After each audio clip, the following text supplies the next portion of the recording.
بسم اللہ الرحمن الرحیم وصلی اللہ علی النبی الکریم رب اشرح لی صدری ویسر لی امری واحلل عقدۃ من لسانی یفقہوا قولی۔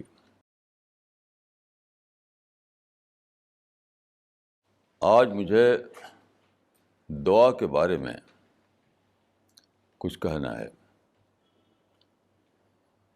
آج کا ٹاپک دعا ہے۔ ایک بہت مشہور سیئنگ ہے کہ پریئر از پاور، دعا ایک طاقت ہے۔ تو دیکھیں، دعا طاقت ہے، کوئی مسٹیریس سینس میں طاقت نہیں ہے۔ وہ جیسے منتر ہوتا ہے تو منتر میں مسٹیریسلی کچھ باتیں ہوتی ہیں، تو دعا کا مطلب یہ نہیں ہے۔ دعا ایک بہت ہی سائنٹیفک فنامنا ہے۔ سائنٹیفک کا مطلب یہ ہے کہ ایسی چیز جو ہم اپنی ریزن سے جان سکیں۔ دیکھیے، ایک چیز وہ ہوتی ہے جس سے ہم اپنی ریزن سے اس کو ایکسپلین نہ کر سکتے ہوں، تو وہ ہوتی ہے مسٹری۔ اور سائنٹیفک چیز وہ ہے جس کو اپنی ریزن سے ایکسپلین کر سکتے ہوں۔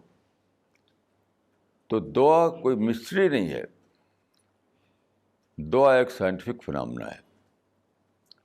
پریئر از پاور کا مطلب یہ نہیں ہے کوئی مسٹیریسلی کوئی آپ کو مل جاتا ہے کچھ دعا سے، نہیں۔ یہ ایک ویل نون فنامنا ہے دعا۔ دیکھیے، اسلام میں دعا کو انگلش میں دعا کے لیے پریئر بولتے ہیں، لیکن پریئر جو ہے انگلش میں بہت زیادہ، جہاں تک میں جانتا ہوں، کلیئر نہیں ہے، کیونکہ ورشپ اور پریئر کا ورڈ کبھی ورشپ کے لیے بولا جاتا ہے، کبھی دعا کے لیے بولا جاتا ہے، جہاں تک میں جانتا ہوں۔ لیکن اسلام میں یعنی عربک لینگویج میں ورشپ کے لیے عبادت کا لفظ ہے، اور دعا کا لفظ جو ہے وہ خدا کو پکارنے کے معنی میں آتا ہے۔ تو دعا اور عبادت دونوں کا کانسیپٹ اسلام میں بہت الگ الگ ہے۔ تو دعا کی بہت زیادہ امپورٹنس ہے۔ حدیث میں آتا ہے کہ الدعاء مخ العبادہ، دعا عبادت کا کرکس ہے۔ ایک اور حدیث میں ہے الدعاء ہی العبادہ، دعا ہی عبادت ہے، دعا ہی ورشپ ہے۔ کیوں ایسا کہا؟ اس لیے کہ عبادت کسی فارم کا نام نہیں ہے، عبادت کسی ریچول کا نام نہیں ہے۔ عبادت خدا تک پہنچنے کی کوشش کا نام ہے، خدا سے کنٹیکٹ بنانے کا نام ہے۔ تو جب آپ خدا سے جڑ جائیں تو وہی تو دعا کا اصل کرکس ہے۔ تو اسی لیے کہا کہ الدعاء ہی العبادہ، دعا ہی عبادت ہے۔ لیکن کل میرے پاس ایک ٹیلی فون آیا کہیں سے، وہ دعا کے بارے میں پوچھ رہے تھے ایک صاحب، تو ان کے پاس دعا کی بہت سی کتابیں چھپی ہوئی تھیں، تو پوچھ رہے تھے کہ اس کو پڑھوں کہ اس کو پڑھوں۔ لوگ دعا کا مطلب یہ سمجھتے ہیں کہ کچھ رٹے ہوئے شبد، خاص طور پر عربک شبد منہ سے بول دیں تو بس دعا ہو گئی۔ دعا رٹے ہوئے شبدوں کے اچارن کا نام نہیں ہے۔ دعا تو دل کی تڑپ کا نام ہے۔ دل کی طرف جب شبدوں کی شکل اختیار کر لیتی ہے تو وہی دعا بن جاتا ہے. تو دعا ایک اسپرٹ کا نام ہے، دعا کسی فارم کا نام نہیں ہے. اگرچہ اس میں شبد ہوتے ہیں لیکن وہ شبد جو ہیں، وہ ورڈ جو ہیں، وہ اندر کی اسپرٹ کو بتا رہے ہوتے ہیں، الگ سے ان کا کوئی مطلب نہیں ہوتا ہے. تو قرآن میں ایک بہت ہی بیسک بات کہی گئی ہے دعا کے بارے میں. یہ ہے چیپٹر نمبر 35، چیپٹر نمبر 35 اور ورس نمبر 10. الیہ یصعد الکلم الطیب والعمل الصالح یرفعہ. الیہ یصعد الکلم الطیب والعمل الصالح یرفعہ. یہ قرآن کی ایک ورس ہے. اس کا ٹرانسلیشن یہ ہے کہ ٹو ہم ascend good words. ہم H capital H. To him ascend good words and good deeds lifts them up, and good deed lifts them up. lift them up یعنی خدا کی طرف پاک کلمہ جاتا ہے اور اچھا عمل اس کو اوپر لے آتا ہے، اس کو اوپر اٹھاتا ہے. اس کا مطلب کیا ہے؟ اس کا مطلب ہے کہ اگر آدمی دعا کرتا ہے تو دعا کی کو بوسٹ کرنے کے لیے عمل چاہیے. عمل دعا کا بوسٹر ہے. اگر دعا کے مطابق عمل نہ ہو تو گویا کہ بوسٹر وہاں موجود نہیں ہے، تو اوپر جائے گا کیسے؟ تو دعا without good deed is nothing. یہ کیا مطلب ہے اس کا؟ یہ بھی مسٹیریس چیز نہیں ہے. دیکھیے، جب آپ دعا کرتے ہیں تو آپ خدا سے اس کی بلیسنگ مانگ رہے ہیں. کوئی نہ کوئی بات ہوتی ہے، کوئی نہ کوئی چیز ہوتی ہے، اس کو آپ خدا سے مانگ رہے ہوتے ہیں. فرض کیے کہ آپ کو رات کو نیند نہیں آتی، آپ خدا سے کہہ رہے ہوں کہ خدا مجھے رات کو نیند آ جائے کرے، رات کو سوؤں جیسے سب لوگ سوتے ہیں. یا آپ کی فیملی میں کچھ ڈفرینسز آ گئے ہیں فیملی لائف میں، آپ خدا سے دعا کریں خدا میرے فیملی میں ڈفرینسز ختم ہو جائیں. تو اس طرح کے بہت سے پرابلم ہوتے ہیں جس میں آپ خدا کی بلیسنگ مانگ رہے ہوتے ہیں اپنی دعا میں. تو کنڈیشن کیا ہے؟ میں سمجھتا ہوں کہ ایک کنڈیشن ہے ایسی کہ اس کے بغیر دعا نہیں ہے. وہ کیا؟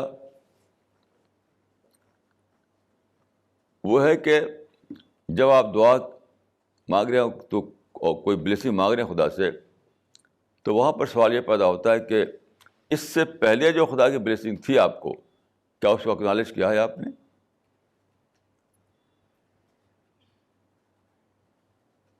اس سے پہلے بھی تو بہت سی بلیسنگ آپ کو خدا کی ہو چکی ہے. آپ کا پیدا ہونا ہی خود بلیسنگ تھا. تو اس سے پہلے جو بلیسنگ آپ کی تھی ہے رات دن، اس کو آپ نے اکنالج نہیں کیا ہے. اگر تو شکر کہا جاتا ہے. شکر کا مطلب ہے اکنالج کرنا. تو اور بلیسنگ کہاں سے ملے گی آپ کو؟ جیسے میں اپنا ایک ایکسپیرئنس بتاتا ہوں آپ کو، اس کو السٹریٹ کرنے کے لیے.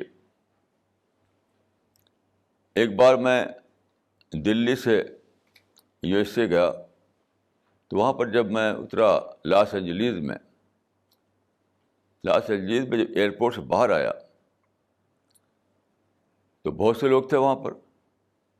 سارے لوگ جو ہے وہ دوڑ رہے ہیں کاروں کے لیے, ٹیکسی کے لیے, تاکہ آگے جا سکیں وہ.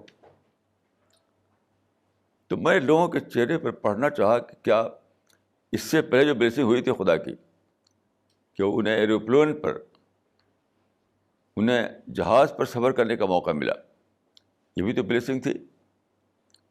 وہ بھول چکے ہیں لوگ. اب سب کا دھیان کس پر ہے؟ کار پر, ٹیکسی پر. تو اگلی بلیسنگ وہ چاہ رہے ہیں اور پچھلی بلیسنگ کو اپلائی نہیں کر رہے ہیں. اور میرا یہ حال تھا کہ میں ایئرپورٹ کے باہر آیا تو وہاں پر دیر تک وہ کھڑا تھا. میرے ساتھی جو آئے تھے وہ ڈھونڈ رہے تھے مجھ کو کہ کدھر ہیں کدھر ہیں. کیوں کھڑا ہو گیا میں؟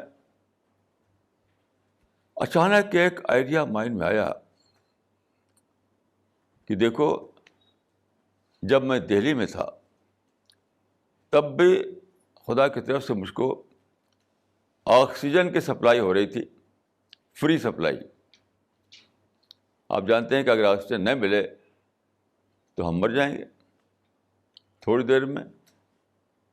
تو میرے مائنڈ میں آیا کہ دیکھو, جب میں دہلی میں تھا تب بھی خدا کی طرف سے مجھ کو آکسیجن کی فری سپلائی ہو رہی تھی, اور یہاں میں اتنی دور پہنچا ہوں اور لاس اینجلیس کی سڑک پر کھڑا ہوا ہوں, تب بھی اسی طرح خدا کی طرف سے آکسیجن کی فری سپلائی ہو رہی ہے, فری سپلائی ہو رہی ہے. اب اس میں جو میں گم ہوا اس سوچ میں, تو وہی کھڑا ہو گیا. اب لوگ میرے جو آئے تھے ریسیو کرنے کے لیے وہ ڈھونڈ رہے ہیں مجھ کو ادھر ادھر. تو دیکھیے, میں سمجھتا ہوں کہ پہلی کنڈیشن یہ ہے کہ جب آپ خدا سے اس کی اگلی بلیسنگ مانگ رہے ہیں تو پچھلی بلیسنگ کو دیکھیں کہ آپ اکنالج کیا ہے آپ نے.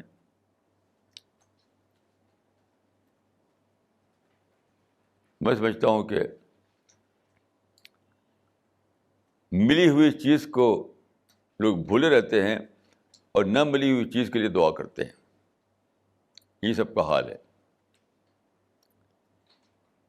ملی ہوئی چیز کو بھولے رہتے ہیں, ملی ہوئی چیز کے لیے خدا کی کو اکنالج نہیں کرتے, اور مانگ رہے ہیں. تو یاد رکھیے, ایک بات بہت ہی امپورٹنٹ ہے کہ دعا دو قسم کی ہوتی ہے. ایک ہے کہ ایسی چیز مانگنا جس کا تعلق ٹیسٹ پیپر سے ہے, اور ایک ایسی چیز مانگنا جس کا تعلق ریوارڈ سے ہے, پیراڈائز سے ہے, خدا کی رحمتوں سے ہے. تو جہاں تک خدا کے ریوارڈ کا تعلق ہے, جنت کا تعلق ہے, اس کے لیے دعا کبھی بھی قبول نہیں ہوگی اس وقت جب تک کہ آپ آج کی جنت کو اکنالج نہ کیا ہو. آج بھی خدا نے ہمیں یہ جنت دی ہے. آپ دیکھیے, سارے یونیورس میں اتنا بڑا اسپیس ہے, نیومرس باڈیز ہیں, کوئی گنتی نہیں ہو سکتی. ایک سائنٹسٹ نے لکھا ہے کہ سارے ڈیزرٹ میں, سارے سمندروں میں جتنے پارٹیکلس ہیں, جتنے ریت کے ذرے ہیں, اتنا ہی اسپیس میں اسٹارس اور پلینٹس ہیں. آپ کوئی گنتی کر سکتا ہے اس کی؟ تو ایسی ایک دنیا میں صرف ایک ہی پلینٹ ہے, زمین, جہاں لائف سپورٹ سسٹم ہے, جہاں پانی ہے, جہاں ہوا ہے, جہاں سن لائٹ ہے, جہاں سوائل ہے. تو کتنی بڑی بلیسنگ یہ ہے. لیکن لوگ جو ہیں خوب انجوائے کرتے ہیں, خوب ایکسپلائٹ کرتے ہیں, لیکن حقیقی اکنالجمنٹ کی زبان سے نہیں نکلتا. تو میں یہ کہہ رہا تھا کہ دو قسم کی چیزیں ہیں. ایک یہ ہے کہ خدا کی جو اصل بلیسنگ ہے، جنت، پیراڈائز، اس کے لیے آپ دعا کریں. اور یہ ہے کہ دنیا کا جو ٹیسٹ پیپر ہے اس میں سے کسی چیز کے لیے دعا کریں. پیسہ ہے، مکان ہے، گاڑی ہے، اولاد ہے، یہ سب چیز. تو دونوں کا نیچر الگ الگ ہے. جہاں تک تعلق ہے خدا کی بلیسنگ کا، ریئل بلیسنگ کا، وہ تو دعا اسی وقت قبول ہوگی جب کہ سچ مچ اور چیزوں کے لیے آپ نے اکنالج کیا ہو، یہ کنڈیشن پوری کی ہو. لیکن جہاں تک دوسری چیز کا تعلق ہے، ٹیسٹ پیپر کا، تو وہ تو ڈاکو بھی دعا کرے گا تو ہو سکتا ہے دعا قبول ہو جائے، کیونکہ ٹیسٹ پیپر اور مانگ رہا ہے، وہ اور مانگ رہا ہے، تو ٹھیک، خدا کا دے دو اس کو. بہت زیادہ چاہتا ہے کہ اس کو ٹیسٹ پیپر اس کے ہوں، بہت زیادہ امتحان دینا پڑے تو دے دو اس کو. یہ بات میں نے ایک حدیث سے جانی. یہ فرق جو میں کر رہا ہوں، فرق دیکھیے. ایک حدیث ہے کہ پرافٹ کے زمانے میں ایک آدمی، مدینہ کا قصہ ہے یہ، آپ کے پاس آیا. اس نے کہا کہ آپ دعا کیجیے کہ میرے پاس خوب پیسہ ہو جائے، میں خوب وہ ہو جاؤں، ویلدی آدمی ہو جاؤں مدینے کا. تو آپ نے کہا کہ ایسی دعا مت مانگو. اب دیکھیے کہ آپ دوسری حدیث کو ملائیے کہ رسول اللہ کے پاس لوگ آتے تھے، کہتے خدا دعا کیجیے کہ میرے پاس مجھے جنت مل جائے، مجھے خدا کی رحمت مل جائے، مجھے فرشتوں کی صحبت مل جائے. تو کبھی آپ نے منع نہیں کیا. میرے دل میں خدا کی محبت آ جائے، میرے دل میں خدا کا خوف آ جائے. ان چیزوں کے لیے رسول اللہ کے پاس لوگ آتے تھے دعا کرنے کے لیے، تو آپ دعا کرتے تھے ان کو. کبھی آپ نے منع نہیں کیا. لیکن اس نے کہا کہ مجھے دعا کیجیے کہ میں مدینے کا ایک ولدی آدمی بن جاؤں، تو آپ نے اس بات کے لیے دعا مت کرواؤ مجھ سے. تو کیوں ان ٹیسٹ پیپر میں اضافہ کیوں کرنا چاہتے ہو؟ ٹیسٹ پیپر میں جتنا تمہارے پاس ٹیسٹ پیپر ہے وہی کیا کم ہے، اور بڑھانا چاہتے ہو اس میں. مطلب رسپانسبلٹی بڑھانا. زیادہ ویلدی بننے کے معنی کیا ہے؟ اپنی رسپانسبلٹی بڑھانا. زیادہ پوچھ گچھ ہونے گئے تمہاری خدا کے یہاں. تو اس نے کہا کہ نہیں، آپ ضرور دعا کیجیے. بہت اس نے انسسٹ کیا، تو آپ نے دعا کر دی. اور اس کو کیا ہوا کہ سچ مچ وہ ویلدی آدمی بن گیا. تو اس نے ایک باغ لگایا وہاں پر. آپ جانتے ہیں کہ وہاں پر کھجور ہوا کرتی تھی. باغ لگایا، خوب خوب اس میں پھل آئے، اور خوب اس میں اس کو فائدہ ہوا. تو کیا ہوا کہ وہ رسول اللہ کے پاس آنا کم ہو گیا اس کا. رسول اللہ کے پاس پہلے آیا کرتا تھا، بیٹھتا تھا، سنتا تھا آپ کی باتیں. اب آنا کم ہو گیا، اور دھیرے دھیرے بالکل ہی آنا بند ہو گیا اس کا. تو وجہ کیا تھی؟ ہر وقت کوئی نہ کوئی گاہک آ رہا ہے کھجور خریدنے کے لیے، کہیں ہے کہ پانی اس میں اریگیشن کرنا ہے، کبھی آیا کہ اس کا وہ جو تعبیر نخل جو ہوا کرتی تھی، یعنی آرٹیفیشل پالینیشن، وہ کرنا ہے. دنیا بھر کے کام. تو پیسوں میں وہ جینے لگا. پیسوں کا نفع نقصان اس پر چھا گیا کہ ابھی ایک گاہک آ رہا ہے، وہ کیسے بچاؤں رسول اللہ کے پاس، ابھی دوسرے نپٹنا ہے، تو دوسرا گاہک آ گیا. یعنی ایک کے بعد ایک، یہاں تک کہ اسی حال میں اس کا مر گیا وہ. تو اس سے میں نے یہ نکالا کہ وہ دعا جس میں آدمی کا ٹیسٹ پیپر بڑھتا ہو، وہ تو خدا ہر آدمی کی پوری کر دیتا ہے. کوئی آدمی اگر مانگ رہا ہے کہ میرا ٹیسٹ پیپر بڑھا دو، تو خدا کہتا ہے کہ بڑھا دو اس کو، اور زیادہ اس کی جانچ ہوگی، اور زیادہ اس کی پکڑ ہوگی. لیکن جو آدمی مانگے جنت، تو اس طرح ہی اس کی دعا قبول ہوگی. اس کو مانگی اور جنت مل گئی. کبھی نہیں ایسا ہوگا. اس کے لیے اسے اس کنڈیشن کو پورا کرنا پڑے گا کہ اس دعا سے پہلے خدا نے اس کو جو جنت دی ہے، اس کی جو بلیسنگ دی ہے، اس کو بھرپور طور پر اکنالج کرنا. جنت کا مطلب یہ نہیں کہ آپ کو کوئی پیلس دے دیا ہے. کہ ہمارا جو خدا نے جو بنایا ہے ہم کو، یہ بھی تو جنت ہی ہے کہ ہم سوچ سکتے ہیں، ہم بول سکتے ہیں، ہم دیکھ سکتے ہیں، ہم چل سکتے ہیں. یہ کس جنت سے کم ہے؟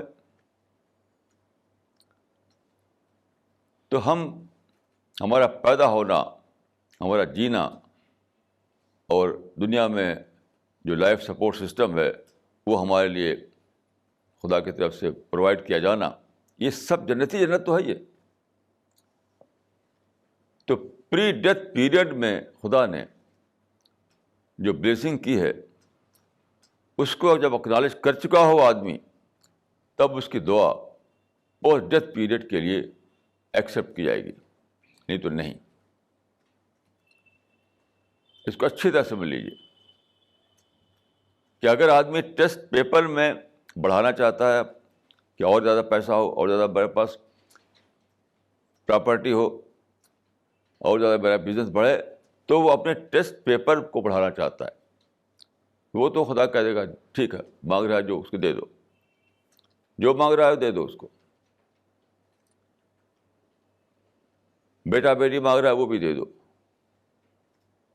لیکن جب وہ مانگے گا پوسٹ ڈیتھ پیریڈ میں، خدا کا جو سب سے بڑا انعام ہے جنت یا پیراڈائز، وہ کبھی بھی اس طرح سے نہیں دیا جائے گا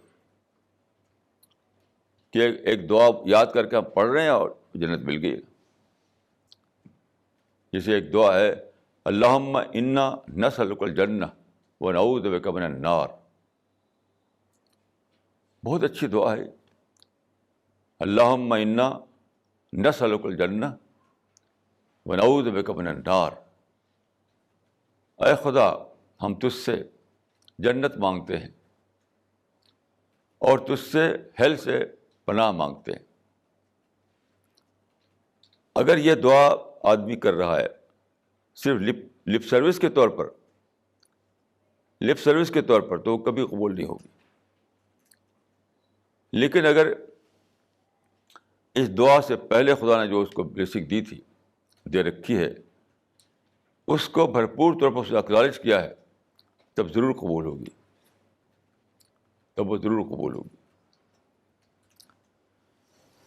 تو وہ جو آیت میں نے پڑھی کہ الیہ یصعد الکلم الطیب والعمل الصالح یرفع، ٹو ہم ascend good words and good deeds lift them up. تو جب آپ دعا کر رہے ہوں تو اس کے مطابق عمل چاہیے. جب دعا کے مطابق عمل ہوگا تو وہ عمل کو ہے بوسٹر کا کام کرے گا، اوپر لے جائے گا. اب میں آپ کو دو ایک واقعہ عرض کروں گا جس سے کہ میری بات جو ہے اور زیادہ واضح ہوتی ہے.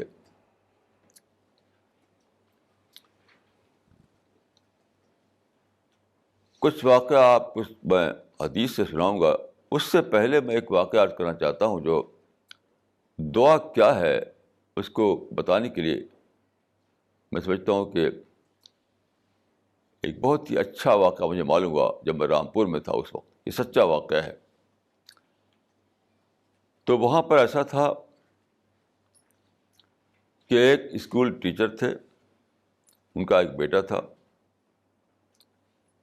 وہ بیٹا چاہتا تھا ایک بائسکل. اپنے باپ سے کہا کہ مجھے ایک بائسکل خرید دیجیے، ایک بائسکل مجھے خرید دیجیے. تو باپ اسکول ٹیچر تھا، اس کے پاس اتنی انکم نہیں تھی.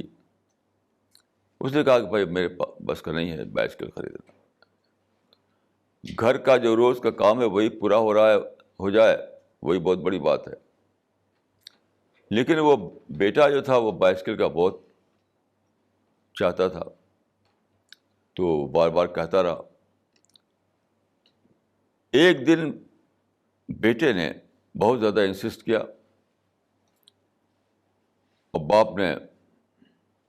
باپ غصہ آ گیا کہ دیکھو اب سے تم کو کئی بار میں کہہ چکا ہوں کہ مجھے بائسکل نہیں لینا ہے، میرے بس میں نہیں ہے، تو اب اگر تم نے کہا بائسکل کے لیے تو میں تم کو ماروں گا.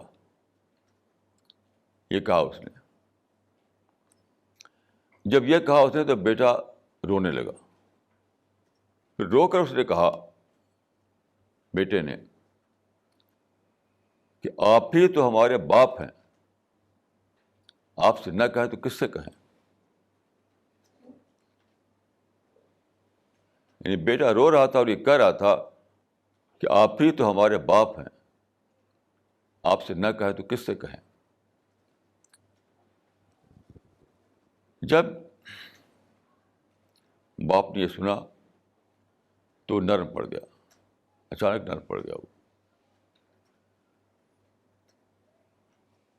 چند سیکنڈ اس نے سوچا، اور باپ بھی رونے لگا. اور پھر اس نے کہا کہ اچھا ٹھیک ہے، میں تمہیں بائسکل خرید کر دوں گا. اور اس کے بعد اس نے کہیں سے پیسے کا انتظام کر کے بائسکل کے لیے خرید دی.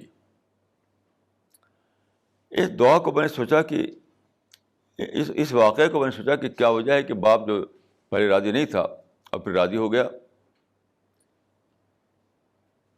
تو میری سمجھ میں آیا کہ جب بیٹے نے یہ کہہ دیا کہ آپ ہی تو ہمارے باپ ہیں، آپ سے نہ کہیں تو کس سے کہیں، تو اس نے اس کے فادرہڈ کو چیلنج کر دیا. بیٹے نے اس کی فادرہڈ کو چیلنج کر دیا.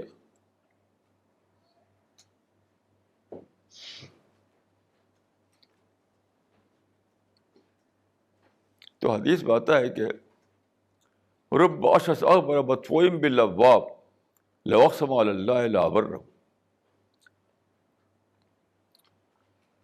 کچھ ایسے لوگ ہیں جن کے بال بکھرے ہوئے ہیں، جن کپڑوں پر گرد پڑی ہوئی ہے، مدفوع بالابواب، ان لوگوں کے ہاں ان کو دعوت پہ بلایا نہیں جاتا، کوئی اپنے دروازے بیٹھا کر کوئی چائے نہیں پلاتا.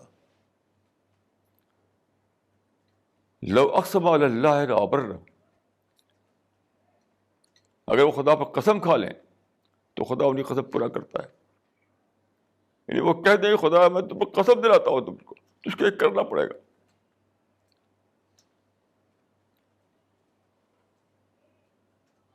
خدا تجھ کو تیری خدائی کی قسم تجھ کو ایسا کرنا پڑے گا، تو خدا پورا کر دیتا ہے. تو یہ میں سمجھتا ہوں کہ وہی چیز ہے کہ جس طرح سے اس بیٹے نے جب کہا تو اس نے اس کے فادرہڈ کو چیلنج کر دیا. اسی طرح جو آدمی، یہ عام آدمی کی بات نہیں ہے، یہ اس آدمی کی بات ہے جو خدا نے اتنے ڈیڈیکیٹ کیا ہو، خدا میں اتنا زیادہ گم ہو گیا ہو، یہ جو ہے کہ بال بکھرے ہوئے ہیں، کپڑوں پہ گرد پڑی ہوئی ہے، لوگوں کے یہاں اس کا کوئی پوچھ نہیں ہے. اس کا مطلب کیا ہے؟ یعنی خدا میں اتنا زیادہ وہ گم ہو چکا ہے، اپنے کو خدا میں اتنا زیادہ ڈیڈیکیٹ کر دیا ہے کہ اس کا یہ حال ہو گیا ہے. تو اگر وہ ایسا بول دے، ایسا انسان، تو وہاں پر خدا اس کے دعا کو پورا کر دیتا ہے. تو کیا کہ یہ کہہ کر اس نے خدا کی خدائی کو چیلنج کر دیا.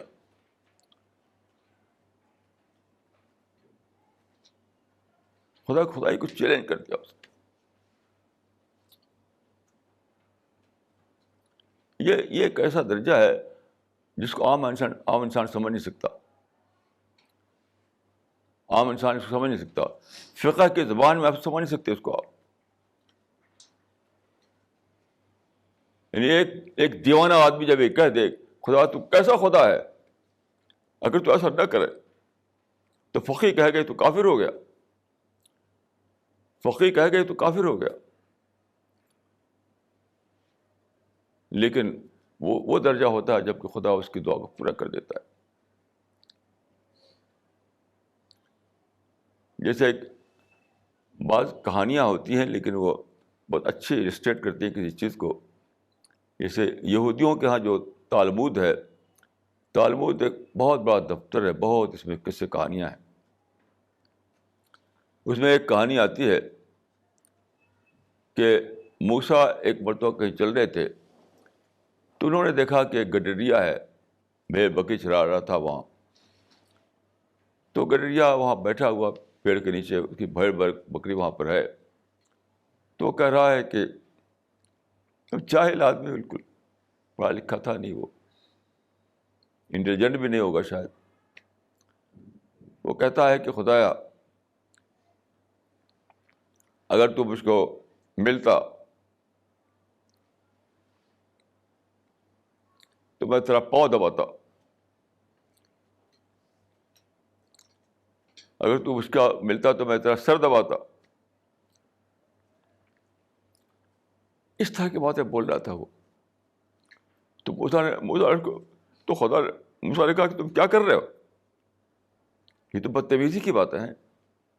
تم خدا کا پاؤں دباؤ گے، خدا کا سر دباؤ گے. تو خدا نے کہا کہ موسیٰ تم نے غلط کیا. اس کے پاس یہی ہے، اس کے سوچنے کا فریم ورک یہی ہے. اپنے فریم ورک کے ساتھ علاج سے وہ جو کہہ رہا تھا وہ ٹھیک کہہ رہا تھا. اس کو کہنے دو، مت اس کو روکو.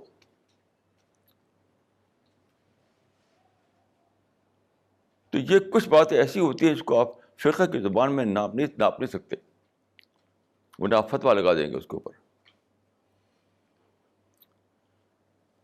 تو بہرحال یہ تو ایک کہانی کی بات تھی، لیکن حدیث میں کچھ واقعات آئے ہیں جو سچے واقعات ہیں اور جن میں ہمارے لیے بڑی نصیحت ہے. مثلاً ایک واقعہ حدیث میں آتا ہے کہ 3 آدمی، پہلے زمانے میں جب کوئی سڑکیں نہیں ہوتی تھیں، آج کل کی طرح سے شہر نہیں ہوتے تھے، آج کی طرح سے ٹھہرنے کے لیے ہوٹل نہیں ہوتے تھے، تب کی بات ہے یہ. تو 3 آدمی کہیں جا رہے تھے تو رات ہو گئی. تو رات کے وقت وہ ایک جو اس کو کیو کہتے ہیں، کیو، کھو، پہاڑ کا کھو، اس میں وہ ٹھہر گئے رات گزارنے کے لیے. آپ جانتے ہیں کہ ماؤنٹین میں جگہ غار ہوتے ہیں، کیو ہوتے ہیں. تو اس میں وہ ٹھہر گئے تینوں آدمی، یہاں پر رات کو گزار لیں گے پھر جائیں گے صبح کو. تو لینڈ سلائڈ ہوا. پہاڑوں میں آپ جانتے ہیں کہ لینڈ سلائڈ ہوتا رہتا ہے. تو لینڈ سلائڈ اس طرح ہوا کہ وہ جو کیو تھا، کیو کا جو ماؤتھ تھا، اس کا جو منہ تھا، اس کا ایک دم بند ہو گیا. اتنا بند ہو گیا کہ نکلنے کے لیے جگہ نہیں رہی، لوگوں کو نہیں رہی. بہت بڑا پتھر تھا، وہ ہٹا سکتے نہیں تھے. اب تینوں نے کہا کہ بھائی اب کیا کریں. یہ واقعہ صحیح ہے، حدیث میں آیا ہے، پچھلی امتوں کے زمانے کے لیے آیا ہے، کہ پچھلے لوگ جو تھے خدا کے بندے، ان کے بارے میں آیا ہے. تو یہ ان لوگوں نے سوچا کہ ہم لوگ اگر ہمارے پاس کوئی عمل ہے، کوئی سچا عمل، تو اس کا ریفرنس دے کر ہم دعا کریں کہ خدا میں نے ایسا کیا، تیرے لیے ایسا کیا، تو اس کا میں واسطہ دے کر, اس کا ریفرنس دے کر دعا کرتا ہوں کہ تو اس پتھر کو ہٹا دے. تو ایک آدمی نے دعا کی, اس نے کہا کہ خدایا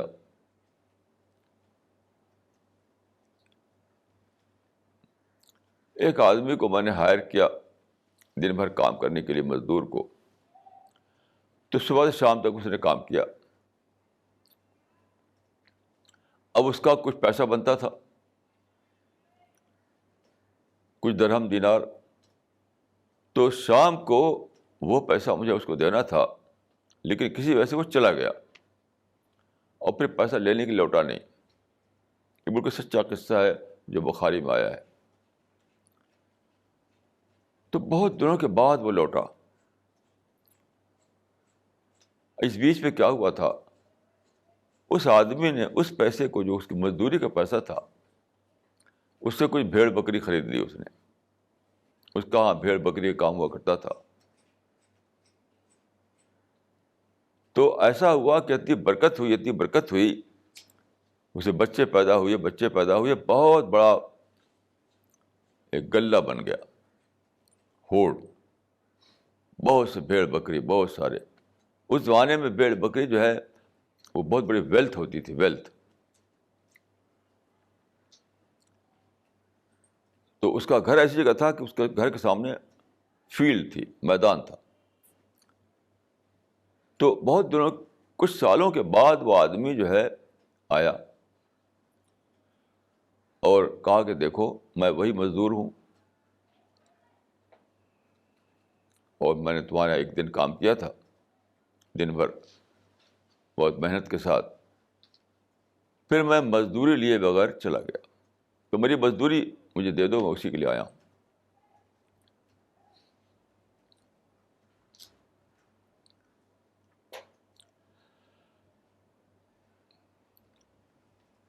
تو اس آدمی نے کہا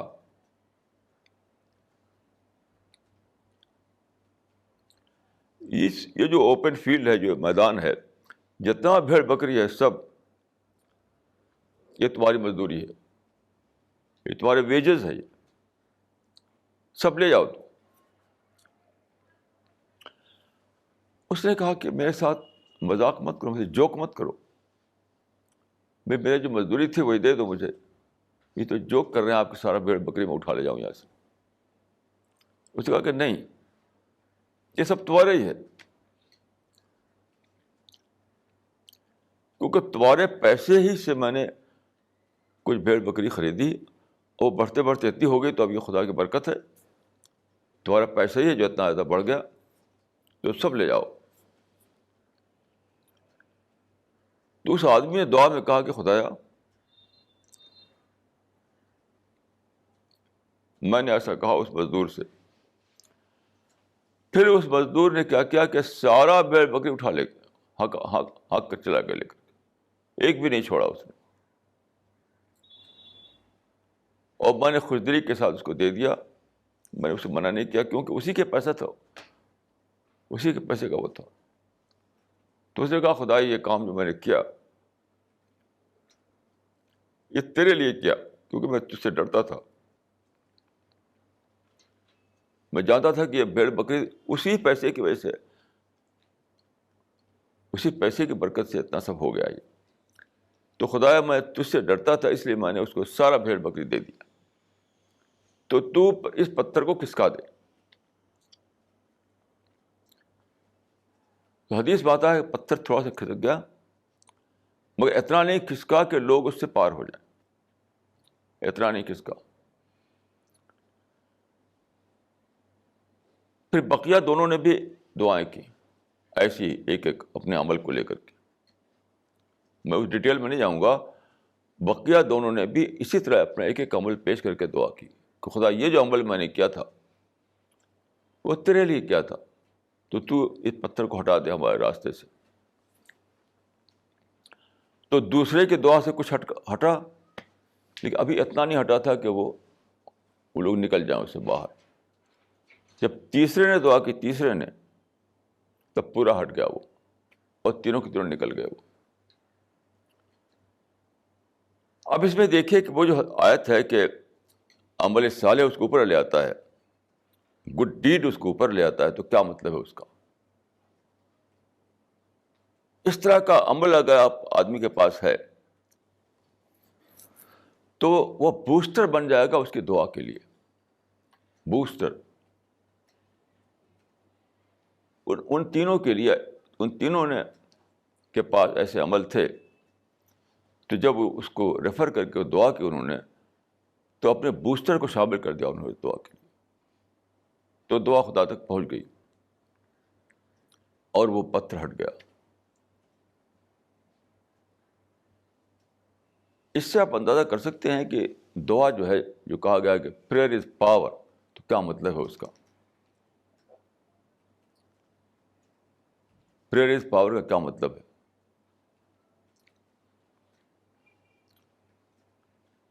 اس کی ایک ہسٹورک مثال میں کہوں گا، تاریخی مثال میں کہوں گا کہ یہ ہے، اس واقعے میں آپ دیکھ سکتے ہیں، جو کہ صحیح بخاری میں آیا ہے یہ واقعہ، کہ لمبی حدیث ہے، آپ چاہیں کہ تفصیل دیکھنا تو آپ حدیث میں دیکھ سکتے ہیں اس کی تفصیل، کیونکہ صحیح بخاری جو ہے اس کا عربک میں بھی ہے، اردو میں بھی ہے، انگلش میں بھی ہے، ہر زبان میں موجود ہے، وہ آپ پڑھ سکتے ہیں اس کو۔ اچھا، اب ایک اور واقعہ میں عرض کروں گا۔ دیکھیے، یہ میرے ہاتھ میں کتاب ہے الکامل فی التاریخ، الکامل فی التاریخ، یہ ہے الکامل فی التاریخ۔ یہ اسلامک ہسٹری کی، مسلم ہسٹری کی بہت ہی آتھینٹک بک مانی جاتی ہے۔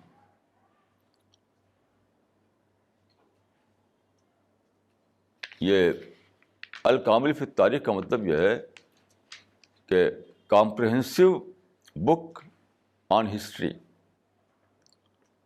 یہ ایک جلد نہیں ہے، یہ بہت ساری جلدیں اس کی ہیں۔ یہ میں ایک جلد لایا ہوں یہاں پر، اس کی 12 جلدیں، اسی طرح سے 12 والیوم۔ تو یہ بہت آتھینٹک مانی جاتی ہے، اور یہ اس کا جو آتھر ہے اس زمانے میں یہ زندہ تھا، جب موجود تھا، جب کہ تاتاریوں نے حملہ کیا تھا۔ وہ جب اتنا بڑا جو ڈساسٹر، اتنا بڑا جو اتنی بڑی ٹریجڈی ہوئی تھی اسلام کی ہسٹری میں، تاتاری حملہ جو ہوا تھا، اس کا وہ عینی شاہد ہے، اس کا وٹنس ہے، یہ خود دیکھا اس نے اپنے، اس میں اس کو لکھا ہے، اس میں اس کے قصے کہانی۔ تو بہرحال اس میں ایک واقعہ ہے، ایک خلیفہ تھا جب اسپین میں مسلمانوں کی حکومت تھی۔ مسلمانوں کی حکومت سارے اسپین میں نہیں تھی، اسپین کے 2/3 میں تھی، جس کو الاندلس کہا جاتا تھا، اندلس۔ تو اندلس کو چھوڑ کر جو اسپین کا حصہ تھا وہ کرسچن لوگ وہاں رول کرتے تھے، اور جو حصہ مسلمانوں کا کہ اس میں تھا اس کو اندلس کہتے تھے۔ تو ایک کنگ جس کا نام تھا عبد الرحمن الناصر، عبد الرحمن الناصر، اس کی ڈیتھ ہوئی ہے قرطبہ میں، جو کہتے ہیں کارڈوبا۔ میں گیا ہوں وہاں پر، کارڈوبا میں بہت زبردست شہر تھا، تو میں نے وہاں کچھ چیزیں دیکھی۔ تو قرطبہ میں یہ آدمی کی ڈیتھ ہوئی ہے 961 میں، 961 عیسوی، 961 عیسوی میں اس کی ڈیتھ ہوئی ہے قرطبہ میں۔ یہ کنگ تھا وہاں پر، عبد الرحمن الناصر۔ تو اس نے اس زمانے میں ایک بہت بڑا پیلس بنایا تھا، وہ اتنا بڑا تھا کہ اس کا نام تھا قصر الزہرا۔ اس کا نام تھا، صرف قصر نہیں تھا، صرف قصر معنی پیلس، عربک میں قصر کا مطلب ہوتا ہے پیلس، لیکن اس کا نام پڑا تھا قصر الزہرا، یعنی باغوں کا محل۔ اتنا بڑا تھا، اتنا بڑا تھا، اتنا بڑا تھا۔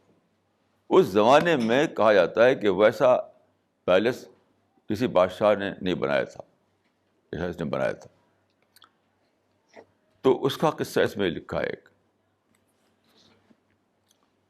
کہ 961 میں اس کی ڈیتھ ہوئی. تو اس کی ڈیتھ سے پہلے وہاں پر ایک مرتبہ ایسا ہوا کہ سوکھا پڑا، قحط پڑا، یعنی پانی رک گیا، بارش نہیں ہو رہی تھی، بہت پریشان تھے لوگ. تو بارش جب رکی ہوئی تھی اور بہت پریشان تھے لوگ، تو اس وقت وہاں پر ایک تھے قاضی منذر، یعنی جسٹس منذر. قاضی کا مطلب ہوتا ہے جسٹس. وہ پر جسٹس تھے، وہ جج تھے.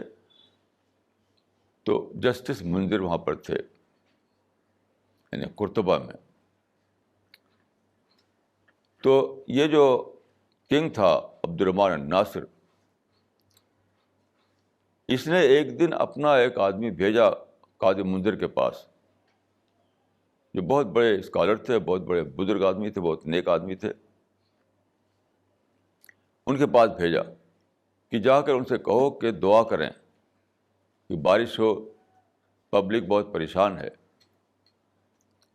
ان سے کہو کہ دعا کریں. تو یہ اس کا کنگ کا آدمی جب پہنچا وہاں پر،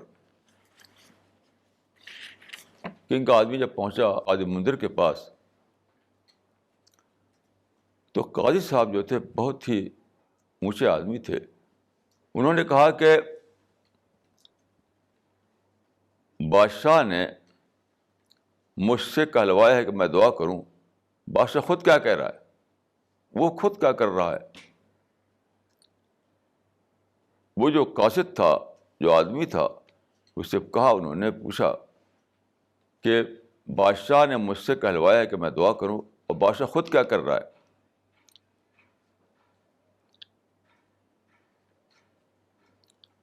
تو اس آدمی نے کہا کہ آج سے زیادہ میں نے بادشاہ کو کبھی پریشان نہیں دیکھا. میں اس حال میں ان کو چھوڑ کر آیا ہوں کہ وہ تخت سے اتر گیا، اپنے جو بادشاہی لباس تھا اتار دیا، اور جو کراؤن تھا کراؤن اتار دیا، اور اپنے اوپر مٹی مل لیا، مٹی، اور زمین پہ گر پڑا سجدے میں. سجدے میں گر پڑا، اور سجدے میں گر کر رو رہا ہے، رو رہا ہے، رو رہا ہے، خدا سے دعا کر رہا ہے. وہ کہہ رہا ہے کہ اتعذب بیئر رعیہ وانت ارحم الراحمین. اے خدا، کیا تو میری وجہ سے سارے لوگوں کو عذاب دے گا؟ میں تو ایک غلط آدمی ہوں، لیکن کیا میری وجہ سے، کیونکہ وہ بادشاہ تھا، وہ خلیفہ تھا، وہ کیا پورے ملک کا نمائندہ تھا. تو وہ کہہ رہا تھا کہ خدا، کیا میری وجہ سے تو لوگوں کو مصیبت میں ڈالے گا، حالانکہ تو ارحم الراحمین ہے. یہ کہہ رہا ہے اور رو رہا ہے.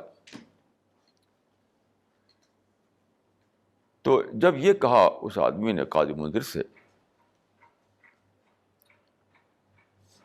تو قاضی منذر نے کیا کہا، وہ بہت ہی ٹاپ کے آدمی تھے وہ. انہوں نے کہا کہ جاؤ بارش لے کر جاؤ. بہت ٹاپ کے آدمی تھے وہ. انہوں نے کہا کہ بارش لے کر جاؤ. کیوں؟ اس وقت جو انہوں نے کہا تھا وہ اس کتاب میں آپ دیکھ سکتے ہیں. اذا خشع جبار الارض رحم جبار السما.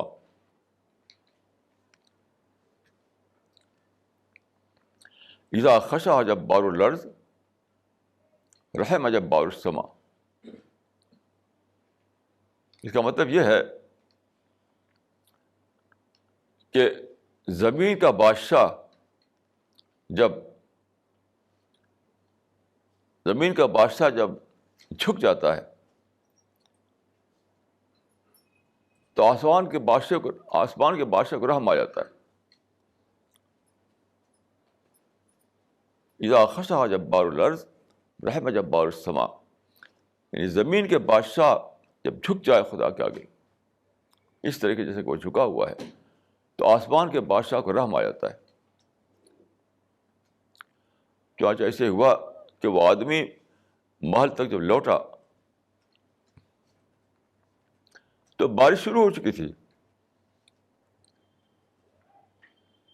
بارش شروع ہو چکی تھی. میں نے بھی یہ کرشمہ، دعا کے ذریعے بارش کا کرشمہ میں نے خود بھی دیکھا ہے. جب ہم پڑھتے تھے مدرسے میں، غالباً 1940 کی بات ہے، 1940 کی بات ہے، 1940 کی بات ہے، تو بہت قحط پڑا، سوکھا پڑا، بارش رک گئی، وہ بہت پریشان تھے. تو میں اس زمانے میں پڑھتا تھا مدرسے میں. تو یہ ہوا کہ استسقاء کی نماز پڑھی جائے. استسقاء کی نماز میدان میں پڑھی جاتی تھی، کھلی، مسجد میں نہیں پڑھی جاتی. استسقاء کی نماز مسجد میں نہیں پڑھی جاتی، کھلے میدان میں پڑھی جاتی. تو وہاں ہمارے مدرسے سے کچھ 2 کلومیٹر شاید فاصلہ ہوگا، 2 کلومیٹر کے فاصلے پر ایک جگہ تھی بینا پارا، وہاں پر بہت کھلا میدان تھا. تو ہم مدرسے کے لوگ وہاں گئے، گاؤں کے لوگ وہاں آئے، اور ایک وہاں کافی لوگ اکٹھا ہوئے. تو میرے استاد تھے مولانا سعید احمد ندوی، ایک صاحب تھے. وہ بہت ہی نیک آدمی تھے. ویسا نیک آدمی شاید کم دیکھا ہو میں نے. مولانا سعید احمد ندوی، مجھ کو حدیث، ان سے میں نے حدیث پڑھی ہے. وہ حدیث کے استاد تھے ہمارے مدرسے میں. کبھی میں نے ان کو کسی سے گاسپ کرتے ہوئے، پان کھاتے ہوئے، ادھر کھڑے ادھر کھڑے نہیں دیکھا. اپنے کمرے میں رہتے تھے، کتابوں کا اسٹڈی کرتے تھے اور کلاس باقی پڑھا جاتے تھے، بس نماز پڑھتے تھے. بہت ہی نیک آدمی تھے. تو ہم سب لوگ وہاں گئے اور انہوں نے نماز پڑھائی، مولانا سعید صاحب نے. یہ بات ہے 1940 کی غالباً.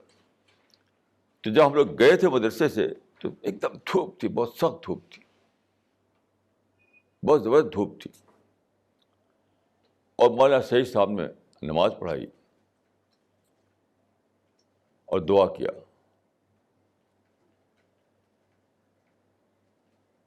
تو واقعتاً وہ کیسے دل سے انہوں نے دعا کی ہوگی اللہ ہی بہتر جانتا ہے. لیکن وہی واقعہ ہوا کہ جب ہم وہاں سے لوٹے، مدرسے تک پہنچتے پہنچتے خوب بارش شروع ہو گئی. یعنی بھیگتے ہوئے اپنے کمرے میں داخل ہوئے. یہ واپس جب گئے تھے تو دھوپ میں گئے تھے، گرمی میں. واپس ہوئے تو مدرسے میں پہنچتے پہنچتے خوب بارش شروع ہو چکی تھی اور کپڑے بھیگ چکے تھے ہمارے جب ہم نے مدرسے کے کمرے میں داخل ہوئے. ہم یہ ہے دعا. دعا کا کرشمہ ہسٹری میں بھی آپ دیکھ سکتے ہیں، اپنی زندگی بھی دیکھ سکتے ہیں، خود اپنے آپ بھی آپ دعا کا تجربہ کر سکتے ہیں. کہ قرآن میں ہے کہ وَإِذَا سَأَلَكَ عِبَادِي عَنِّي فَإِنِّي قَرِيبٌ أُجِيبُ دَعْوَةَ الدَّاعِ إِذَا دَعَانِ فَلْيَسْتَجِيبُوا لِي وَلْيُؤْمِنُوا بِي لَعَلَّهُمْ يَرْشُدُونَ. جب میرے بندے مجھ سے پوچھیں تو کہہ دو کہ میں ان سے قریب ہوں، اس کے پکارنے کی پکار کو سنتا ہوں. میں اس پر غور کر رہا تھا کہ قریب ہونے کا مطلب کیا ہے.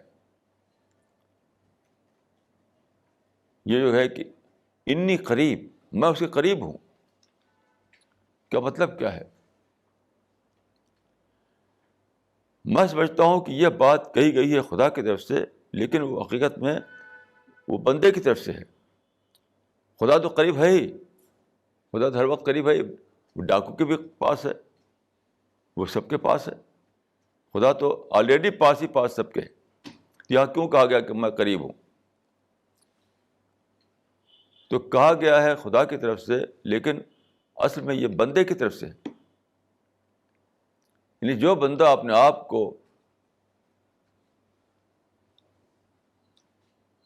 ایسا عمل کرتا ہے، بندہ ایسا کہ وہ وہ اس وقت بالکل خدا کے قریب پہنچ جاتا ہے. جیسے کہ بادشاہ کا واقعہ میں نے بتایا کہ اس وقت بادشاہ خدا کے قریب پہنچ چکا تھا، اس لیے مجھ سے جو نکلا تو بارش بن گیا وہ. ایسی مولانا سعید صاحب میں سمجھتا ہوں کہ اس وقت وہ خدا کے قریب پہنچ چکے تھے، جو دعا انہوں نے کی وہ اسی وقت وہ ہونے لگا ویسے ہی. تو یہ جو کہا گیا کہ انی قریب، کہ میں قریب ہوں، اس کا مطلب یہ کہ تم میرے پاس پہنچ سکتے ہو اگر چاہو تو. کیونکہ خدا تو قریب ہے ہی، آلریڈی سب کے پاس ہے وہ. انسان کو بتایا گیا کہ میں اتنا زیادہ تمہارے لیے مہربان ہوں کہ اگر تم کوشش کرو، اگر تم وہ کنڈیشن پوری کرو تو تم پاؤ گے کہ تم میرے قریب پہنچ چکے ہو. اور پھر اس کا جو تم دعا کرو گے وہ قبول ہو کر رہے گی. تو میں سمجھتا ہوں کہ پریئر از پاور بالکل صحیح ہے، لیکن کسی مسٹیریس سینس میں اس کا کوئی مسٹیریس مطلب نہیں ہے. بالکل ایک سائنٹیفک بات ہے. لوگ سائنٹیفک کا مطلب سمجھتے ہیں کہ راکٹ کی ہوائی جہاز کی بات ہو. یہ مطلب سائنس کا نہیں ہوا کرتا. دیکھیے سائنس کا مطلب کیا ہوتا ہے. سائنس کا مطلب ہوتا ہے کہ ہمارا جو فریم ورک ہے اس کے مطابق وہ انڈرسٹینڈیبل ہو.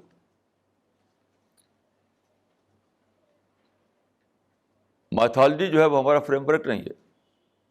میتھولوجیکل لینگویج کچھ کہیں آپ تو ہم اس کو سمجھ نہیں پائیں گے.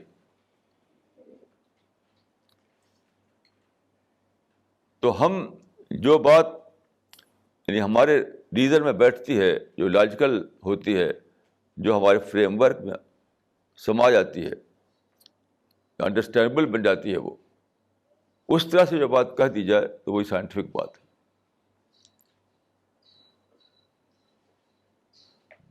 تو یہ جو ہے پریئر از پاور. مجھے اپنی ذاتی زندگی میں بھی اور جو میں نے پڑھا ہے کتاب میں وہ بھی، اور جو میں نے تجربات مجھے ہوئے ہیں وہ بھی، سب کے بعد میں کہہ سکتا ہوں کہ یہ بالکل ایک دم ایک ہونے والی بات ہے کہ پریئر از پاور. لیکن کچھ کنڈیشن ہے، اس کنڈیشن کو ہمیں پورا کرنا پڑے گا. اس کنڈیشن کو پورا کرنا پڑے گا. کئی لوگ جو یہ کہتے ہیں کہ کسی کے واسطے سے دعا کرنا، کہ کسی قبر والے کے واسطے سے، کسی مرے ہوئے بزرگ کے واسطے، یہ سب بالکل بیس لیس باتیں ہیں. اپنے عمل کے واسطے دعا کرنا. یاد رکھیے دعا کسی بزرگ کے واسطے سے نہیں ہوتی، کسی قبر والے کے واسطے سے نہیں ہوتی، اپنے عمل کے واسطے سے ہوتی ہے. والعمل الصالح یرفع. جو لوگ اس میں پڑے ہوئے ہیں کہ کوئی بزرگ دریافت کریں، کوئی قبر والا دریافت کریں، اس کا واسطہ دے کر دعا کریں تو قبول ہو جائے گی، یہ بالکل بیس لیس بات ہے. آپ کا اپنا عمل جو ہے وہی واسطہ ہے، جیسا کہ میں نے آپ کو قصہ بتایا. تو آدمی اپنے عمل سے، سچا عمل کر کے، سچا عمل خدا سے اتنا زیادہ قریب ہو جاتا ہے، اتنا قریب ہو جاتا ہے کہ بالکل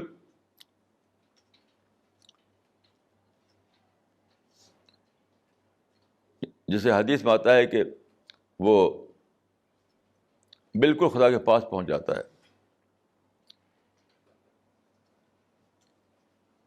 بالکل خدا کے پاس پہنچ جاتا ہے، کہ معنی کہ خدا پاس آلریڈی ہے، لیکن مسئلہ ہے کہ میرا پہنچنا خدا تک وہ ہوتا ہے کب؟ جب میں اس کنڈیشن کو پورا کروں. تو جب میں اس کنڈیشن کو پورا کر دوں تو وہی وقت ہوتا ہے جب کہ الدعوۃ لا ترد، کہ دعا کبھی بھی ریجیکٹ نہیں ہوتی. دعا جو ریجیکٹ نہیں ہوتی، سچی دعا قبول ہی ہوتی ہے. لیکن سچی دعا کے پیچھے سچا عمل چاہیے، سچی دعا کے پیچھے سچی اسپرٹ چاہیے. تو یاد رکھیے، جو دعا سچی اسپرٹ کے ساتھ اور سچے عمل کے ساتھ کی جائے وہ بہرحال قبول ہو کر رہتی ہے. اقول قولی ھذا واستغفر اللہ لی ولکم اجمعین.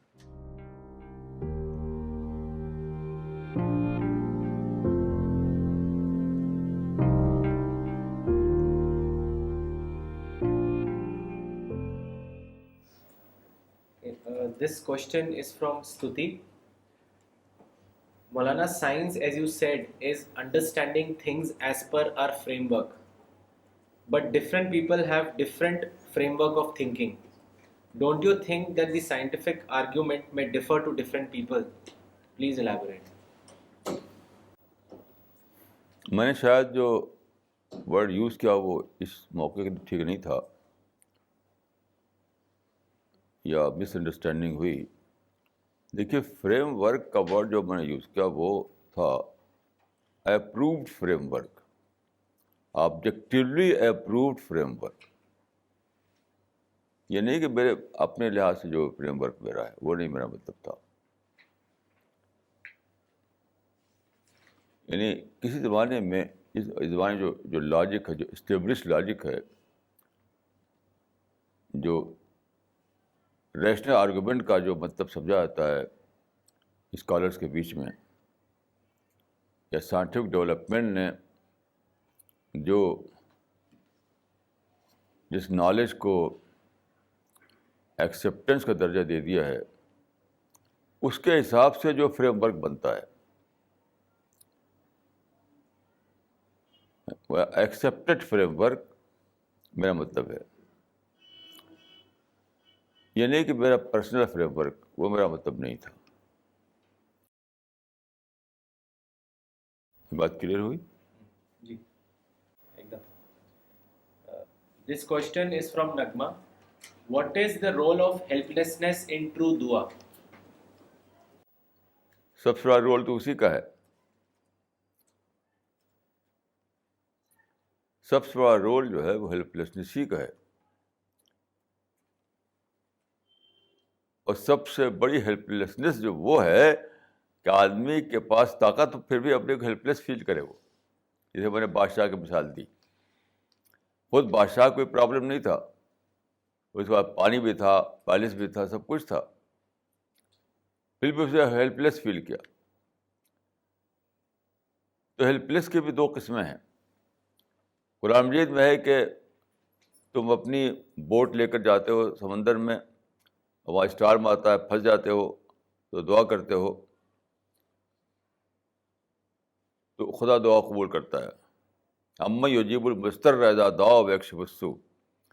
تو ایک ہیلپ لیسنس وہ ہے کہ واقعتاً آپ ہیلپ لیس ہیں، مطلب ویلتھ نہیں ہے، پولیٹیکل پاور نہیں ہے، کوئی اسٹیٹس نہیں ہے سماج میں، کچھ بھی نہیں ہے. تو وہ بھی ہیلپ لیسنس جو ہے بہت بڑی ہے چیز ہے. کیونکہ آج کل تو یہ ہے کہ جھگی جھوپڑی میں رہتا ہے آدمی، بڑی بڑی باتیں کرتا ہے. لیکن اس سے بھی بڑا درجہ وہ ہے ہیلپ لیسنس کا جب کہ آدمی کے پاس اپیرنٹلی سب کچھ ہے، لیکن وہ دیکھتا ہے کہ خدا کے لیے اس میں سے میں کچھ بھی نہیں ہوں. تو بہت بڑی چیز ہے وہ. تو بہرحال اس سے پہلے میں نے آپ کو یاد ہوگا ایک بار کہا تھا کہ انسان کی سب سے بڑی کوالٹی یہ ہے کہ وہ خدا کی یعنی یہ کہا تھا میں نے کہ خدا آل پاورفل ہے، ہم آل پاور لیس ہیں. اس دنیا میں دو ایکسٹینٹ ہیں، خدا آل پاورفل ہے، ہم آل پاور لیس ہیں.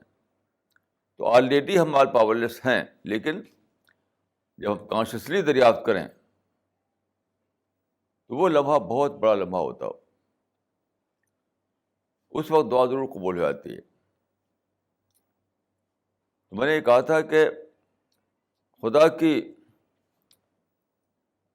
قدرت کے مقابلے میں انسان اس کا دوسرا ایکسٹینڈ بناتا ہے. خدا ایک ایکسٹینڈ پر ہے، آل پاورفل کے ایکسٹینٹ پر خدا ہے. ہم دوسرا ایکسٹینٹ بناتے ہیں آل پاورلیس کا ایکسٹینٹ کانشیسلی. یہ انسان کا سب سے بڑا، ان کا سب سے بڑی چیز ہے جو انسان اس دنیا میں پیش کر سکتا ہے. اور جب وہ جب درجہ آ جائے کہ آدمی اپنے ہیلپ لیسنس کو ڈسکور کر لے، ایک ڈسکوری ہے یہ ایک ڈسکوری ہے، یہ ایک ڈسکوری ہے کہ جب آدمی اپنے ہیلپ لیسنس کو ڈسکور کر لے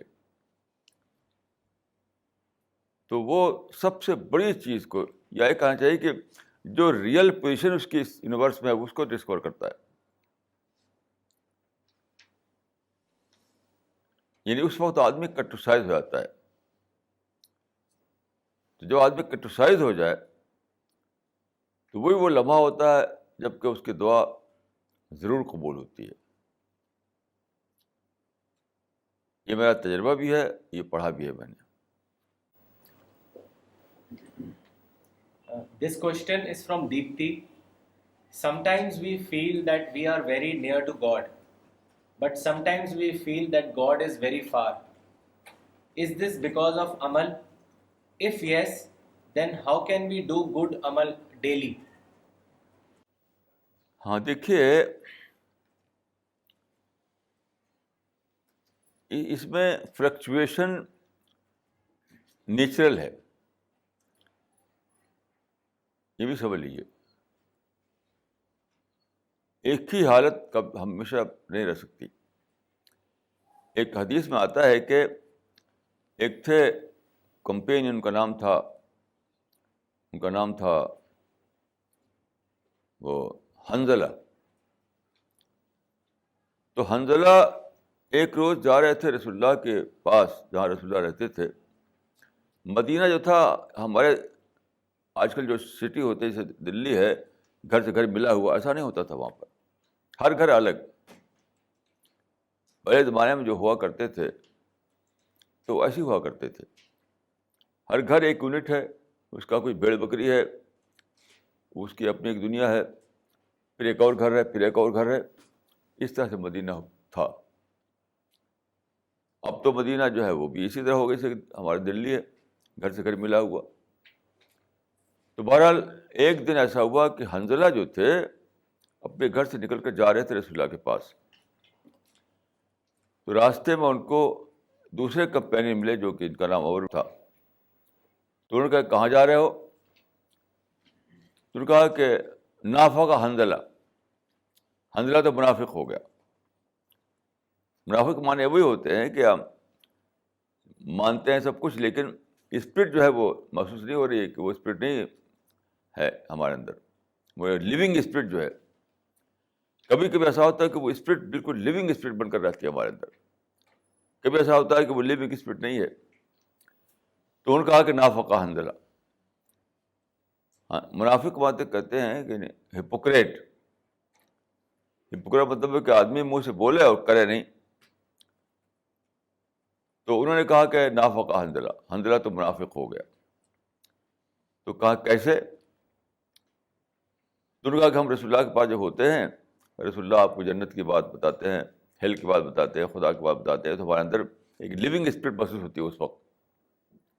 لیکن جب آپ چلے آتے ہیں اپنے بال بچوں میں، اپنے کھیتی باڑی میں، اپنی بھیڑ بکری میں، تو وہ لیونگ اسپرٹ نہیں رہتی اس وقت. تو عمر ابن خطاب کا یہ تو میرا بھی حال ہے. تو انہوں نے کہا کہ نافق عمر. تو دو ٹاپ کے کمپینین یہ کہتے ہوئے جاتے ہیں کہ نافق عمر، وہ کہتے ہیں نافق حنظلہ. تو رسول اللہ پوچھتے ہیں تو وہی بتاتے ہیں وہ. تو آپ اس وقت کیا جواب دیتے ہیں؟ آپ کا احیاناً یا حنظلہ، کہ یہ کیفیت تو کبھی کبھی ہی ہوگی.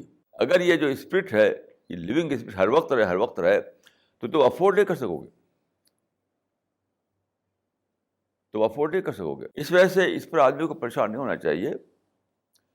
اور صرف یہ چیز ہے کہ اگر اس میں یعنی کبھی یہ ہو کبھی وہ ہو تو بالکل ٹھیک ہے وہ. اور ایک دم ہی لیونگ اسپرٹ کبھی نہ ہو, صرف لپ سروس چل رہا ہو, صرف ریچول پہ آدمی زندگی گزار رہا ہو, تو وہ البتہ وہ بہت ہی بری حالت ہے.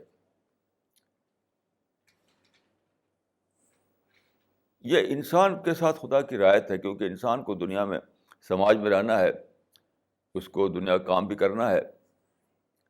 تو اگر وہ لیونگ اسپرٹ ہر وقت بھری رہے اس کے اوپر تو کچھ نہیں کر سکتا.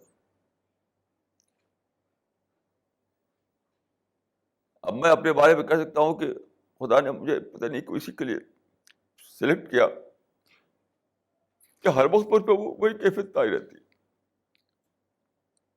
لیکن میری بیٹی یہاں موجود ہے فریدہ, پوچھ لیجیے, چھوٹی چھوٹی باتوں کو بھول جاتا ہوں میں. چھوٹی چھوٹی بات میری سمجھ میں نہیں آتی, ان سے پوچھتا ہوں کہ میں یہ کروں کہ وہ کروں. وہ بات جو ہر آدمی جانتا ہے وہ میں جان نہیں پاتا. آپ پوچھ سکتے ہیں, میری بیٹی جو فریدہ ہے موجود ہے آپ. تو یہ کوئی اچھی بات نہیں ہے. آج ہی میں نے ان سے کہا کہ اگر میرے سے سب لوگ ہو جائیں تو دنیا کام ٹھپ ہو جائے. اگر سب لوگ میرے جیسے ہو جائیں تو دنیا کام ٹھپ ہو جائے گا. اتنا کنسنٹریشن, اتنا ڈیڈیکیشن, اتنا زیادہ لیونگ اسپرٹ بھری ہو آدمی کے اندر, تو پھر وہ کچھ نہیں کر سکے گا وہ. تو خدا یہ بھی چاہتا ہے کہ سماج چلے, دنیا میں دنیا کا کاروبار بھی چلے, ہسٹری جو ہے وہ ابھی ہسٹری کی جرنی بھی جاری رہے, یہ بھی چاہتا ہے خدا. تو سب کو خدا ایسا نہیں بناتا. اگر خدا سب کو ایسا بنا دے تو ہسٹری کی جرنی رک جائے, سب معاملہ ختم ہو جائے, پھر کچھ بھی نہ ہو. اس وجہ سے آدمی کو اس کی تمنا نہیں کرنا چاہیے. یاد رکھیے کہ ہر وقت میں لیونگ اسپرٹ پہ رہوں, اس کی تمنا نہیں کروں. بہت ہی سخت چیز ہے وہ نروس بریک ڈاؤن کے پاس پہنچ جاتا ہے آدمی. اس کی تمنا نہیں کرنا چاہیے, جو ہے اس پر شکر کرنا چاہیے. البتہ جو چیزیں کھلی کھلی حرام ہیں اس کے پاس نہیں جانا چاہیے. دیکھیے, ایک ہے لیونگ اسپرٹ جس کو میں کہہ رہا ہوں وہ, ایک ہے کھلی کھلی چیزیں جو بالکل منع ہے, حرام ہے وہ تو وہ اس سے تو ہر حال میں دور رہنا ہے آدمی کو. جو کھلی کھلی حرام ہے اس سے دور رہنا ہی رہنا ہے. جیسے مثلاً شراب ہے, شراب کسی حال میں پینا نہیں ہے. ایسی اور بہت سی چیزیں ہیں. تو کھلی کھلی جو حرام چیزیں ہیں اس سے تو بچنا ہے ہم کو. لیکن یہ چیز جس کو میں لیونگ اسپرٹ کہہ رہا ہوں وہ بہت ہی مشکل چیز ہے. کسی کو خدا دیتا ہے وہ. مجھے نہیں معلوم کہ کیوں خدا نے مجھے اس کے لیے سلیکٹ کیا, لیکن وہ بہت مشکل کام ہے. ہڈیاں جو ہے ہڈیاں ٹوٹ جاتی ہے, خون خشک ہو جاتا ہے, زندگی کا سکھ چین ختم ہو جاتا ہے.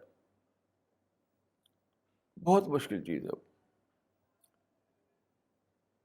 تو حدیث میں یہ بھی آتا ہے کہ اس لیے دعا مت کیا کرو, جو ہے اسی پر شکر کرو. تو دو بات میں نے کہی, ایک تو یہ کہ جو چیزیں کھلی کھلی حرام ہیں. دیکھیے, حرام میں لوگ سمجھتے ہیں کہ شراب وغیرہ حرام ہے. ایک اور چیز ہے بہت ہی بری چیز ہے جو سب لوگ مبتلا ہوتے ہیں, وہ ہے نیگیٹو اسٹیٹمنٹ. نیگیٹو اسٹیٹمنٹ شراب سے زیادہ بری چیز ہے. فوراً لوگ دوسرے کے بارے میں کچھ الٹی بات کہہ دیتے ہیں, فوراً. یعنی پازیٹیو اسٹیٹمنٹ تو نہیں دیں گے, لیکن نیگیٹو بات کو سنیں گے, ڈر سے اس کو بیان کر دیں گے. جس کو برائی کرنا, غیبت کرنا کہا جاتا ہے, اسی کو کہہ رہا ہوں نیگیٹو اسٹیٹمنٹ. کسی کے خلاف کوئی الٹی بات کہہ دینا. جیسے میرے بارے میں, اب میں RSS کے جلسے میں گیا کہ دیکھو یہ تو RSS کا ایجنٹ ہے. یہ ابھی کل میرے پاس ایک صاحب کو ٹیلی فون آیا پاکستان سے، تو انہوں نے کہا کہ فلاں صاحب، ایک صاحب جو امریکہ میں رہتے ہیں، وہ تو پہلے بہت منتقد تھے آپ کے اور بہت آپ کے فین تھے، اب تو بالکل آپ سے جیسے ان کو الرجی ہو گئی ہے، کیا بات ہے؟ وہی پاکستانی ہے لیکن رہتے ہیں امریکہ میں. تو جانتے راز کیا ہے اس کا؟ واقعات وہ میرے بہت فین تھے، بہت زیادہ مجھ سے ان کو تھا، لیکن ہوا کیا، ایک بار میں نے وہاں پر انڈیا اور پاکستان کا کمپیریزن ہوا، انڈیا اور پاکستان کا کمپیریزن، تو میں نے کچھ ایسی بات کہہ دی جو انڈیا کی فیور میں تھی اور پاکستان فیور میں نہیں تھی. تو پاکستان لوگوں کا حال یہ ہے کہ اگر کمپیریٹیو معاملہ ہو، الگ سے آپ کچھ بھی کہہ دیجیے، لیکن اگر ایز کمپیئر ٹو پاکستان اگر آپ انڈیا کے بارے میں کچھ بول دیں تو سمجھ دیکھو انڈیا کا ایجنٹ ہے، یہ فوراً وہ کہہ دیں گے انڈیا کا ایجنٹ ہے، کہ میں اس کو بھگت رہا ہوں اس کو. میرے خلاف ایک کتاب چھپی ہے پاکستان سے، اس کا نام ہے غدار مولانا، یہ ٹائٹل ہے اس کتاب کا، موٹی سی کتاب. غدار مولانا کیوں؟ انہوں نے دیکھا کہ انڈیا اور پاکستان کے جب وہ ہوا تو میں نے کبھی ایسی بات کہہ دی جو انڈیا کے فیور میں جا رہی تھی، تو بس وہ غدار بن گیا. ایز کمپیئر ٹو پاکستان اگر کوئی لفظ بول دیا تو بس یہ آدمی بھارتی ایجنٹ ہے اور پاکستان کا دشمن ہے. ایسا کچھ ہوا وہاں تو وہ ان کو لوگوں نے بھڑکا کر کے ان کو یہ کیا کہ صاحب یہ تو بھارتی ایجنٹ ہے. یہ حرام سے سپر حرام ہے، یاد رکھیے. کسی کے بارے میں بری رائے رکھنا، کسی کے بارے میں الٹا اسٹیٹمنٹ دینا، کسی کے بارے میں نگیٹو رائے دینا، یہ شراب سے زیادہ حرام ہے. بات یہ ہے، اور سماج میں سب لوگ اس میں پڑے ہوئے. تو بہت زیادہ کاشس ہو اس معاملے میں کہ میرے منہ سے کوئی نگیٹو اسٹیٹمنٹ نہ نکلے. لیکن صحیح بات کیا ہے؟ من کان یؤمن باللہ والیوم الآخر فلیقل خیرا او لیصمت، کہ جو آدمی خدا پر اور آخرت پر یقین رکھتا ہو تو اس کو چاہیے کہ بولے تو ٹھیک بات بولے، نہیں تو چپ رہے. یاد رکھیے کسی کے بارے میں اگر آپ کو پازیٹیو اسٹیٹمنٹ دینا ہے تو خوب دیجیے کہ آدمی سچا ہے، آدمی آنےسٹ ہے، خوب کہیے اس کو. لیکن اگر آپ کو نگیٹو اسٹیٹمنٹ دینا ہے تو 1000 بار سوچیے، 1000 بار اس کو اسکروٹنی کیجیے. سارے لوگ میں دیکھتا ہوں کہ نگیٹو اسٹیٹمنٹ کے بادشاہ بنے ہوئے ہیں، دھڑ سے کوئی الٹی بات کہہ دیں کسی کے بارے میں، دھڑ سے کہہ دیں گے. تو میں سمجھتا ہوں کہ وہ لیونگ اسپرٹ تو کبھی کبھی آتی ہے، لیکن ہر وقت کا جو مسئلہ ہے وہ یہ ہے کہ آپ کاشس ہو جائیں کہ میرے منہ سے کبھی ایسی بات نہ نکلے کسی کے بارے میں جو جس کو کہتے ہیں برائی کرنا، اسی کو کرو نگیٹو اسٹیٹمنٹ. اس سے بہت زیادہ بچنے کی ضرورت ہے. یہ چیز خدا کے معاف نہیں ہوگی. This question is from Nazneen. Please tell us if there is any dua for contentment and mental peace. دیکھیے دعا تو ہر چیز کی ہوتی ہے، اس کی بھی دعا ہے، لیکن میں نے کہا نا کہ دعا کے پیچھے ایک بوسٹر چاہیے. بوسٹر چاہیے. کنٹینٹمنٹ کو صرف دعا سے آپ حاصل نہیں کر سکتے، اپنا حصہ آپ کو اس میں شامل کرنا پڑے گا. اپنا حصہ، مثال کے طور پر آپ یہ سوچیں کہ جتنا زیادہ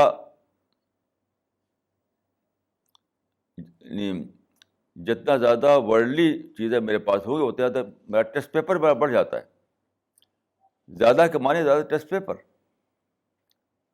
تو کنٹینٹمنٹ جو ہے وہی اس میں سیف سائڈ میں ہوں. کنٹینٹمنٹ کے معنی یہ ہوئے کہ میرا ٹیسٹ پیپر کم ہے، اور زیادہ اگر سامان میں ہے تو میرا ٹیسٹ پیپر بڑھ گیا. یہ اگر سوچ بنائیں اپنے اندر، یہ سوچ بنائیں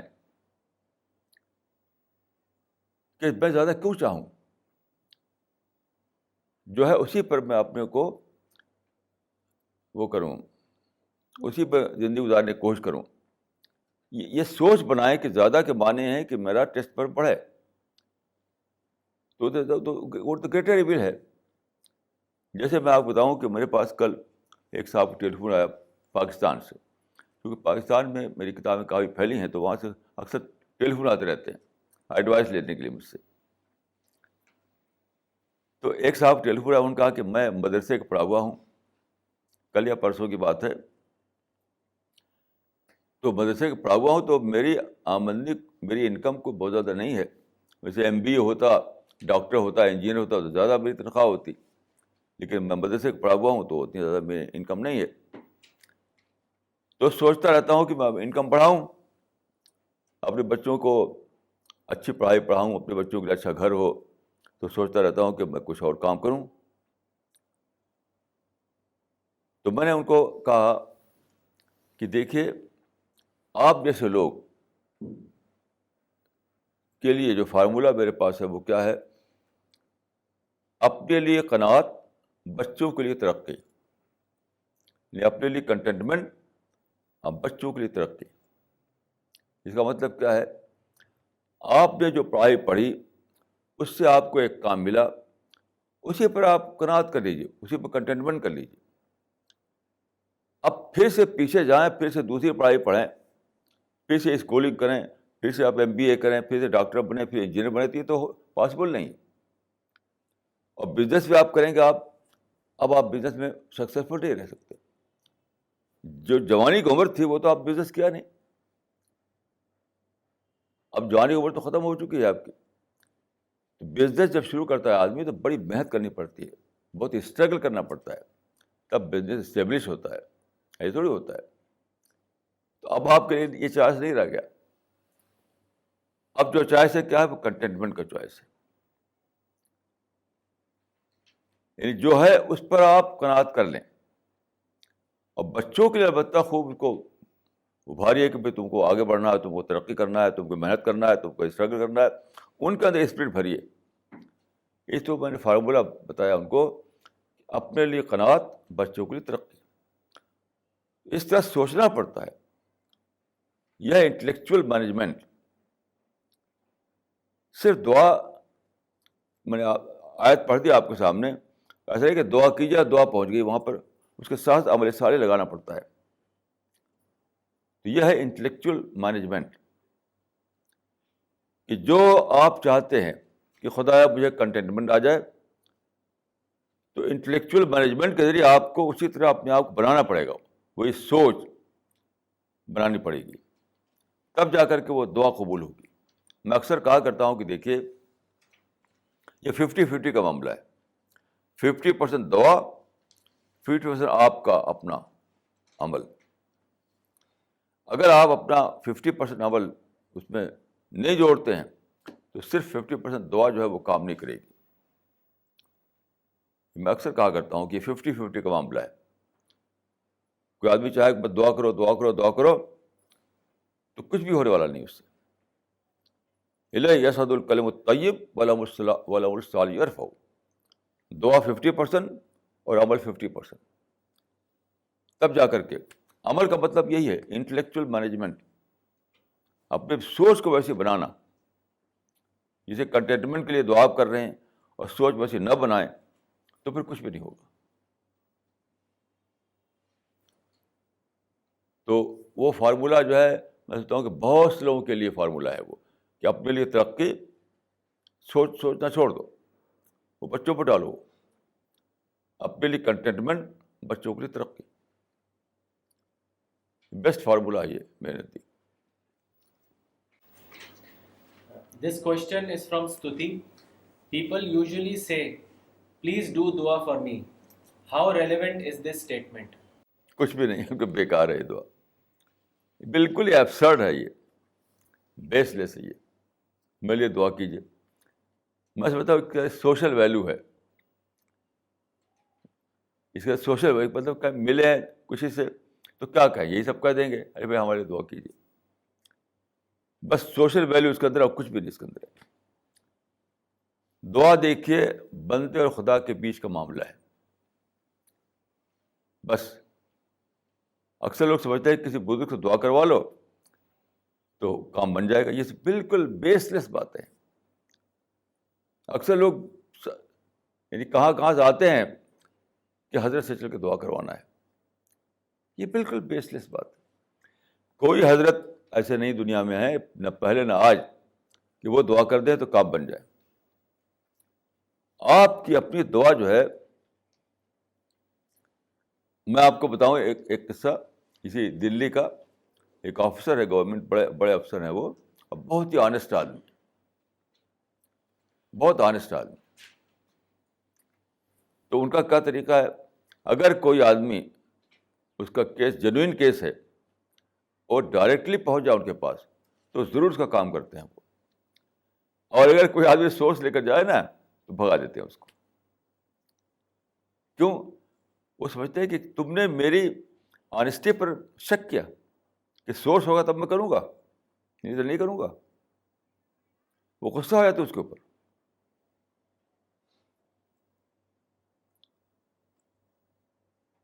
کہ تم نے میری آنےسٹی پر شک کیا. بھائی تمہارا کیس اگر جینوئن کیس ہے تو میں چکمار کروں گا اس کو. کہیں کیوں نہیں کروں گا میں اس کو. میں لکھنؤ میں ایک جسٹس تھے، بیچارے مر گئے، بہت آنےسٹ آدمی تھے.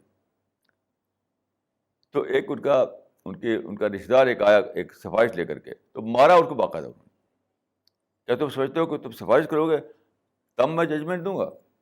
کیس اگر صحیح کیس ہے تو مجھے بھی دینا ہے ججمنٹ، نہیں تو نہیں دینا ہے. تو دیکھیے انسان کا یہ معاملہ ہے کہ انسان اس کو اپنے لیے وہ اچھا نہیں پسند کرتا ہے اس کو کہ سفارش لے کر جائیں آپ اس کے پاس. اپنی آنےسٹی پر، آپ نے اس کی آنےسٹی پر شک کیا گیا تو کیا خدا پسند کرے گا اس کو؟ کہ خدا پسند کرے کوئی سورس لے کے جو خدا کے پاس جائیں آپ؟ یقین کیجیے جو میں نے پڑھا ہے قرآن کو، حدیث کو، میں پورے کنوکشن کے ساتھ کہہ سکتا ہوں کہ بالکل یہ سوچ ہی ایبسرڈ ہے، بیس لیس ہے کہ کسی حضرت سے دعا کرواؤ تو دعا قبول ہو جائے گی. ایسے کوئی حضرت نہیں ہے. ایسے کوئی حضرت نہ پہلے تھے نہ آج ہے.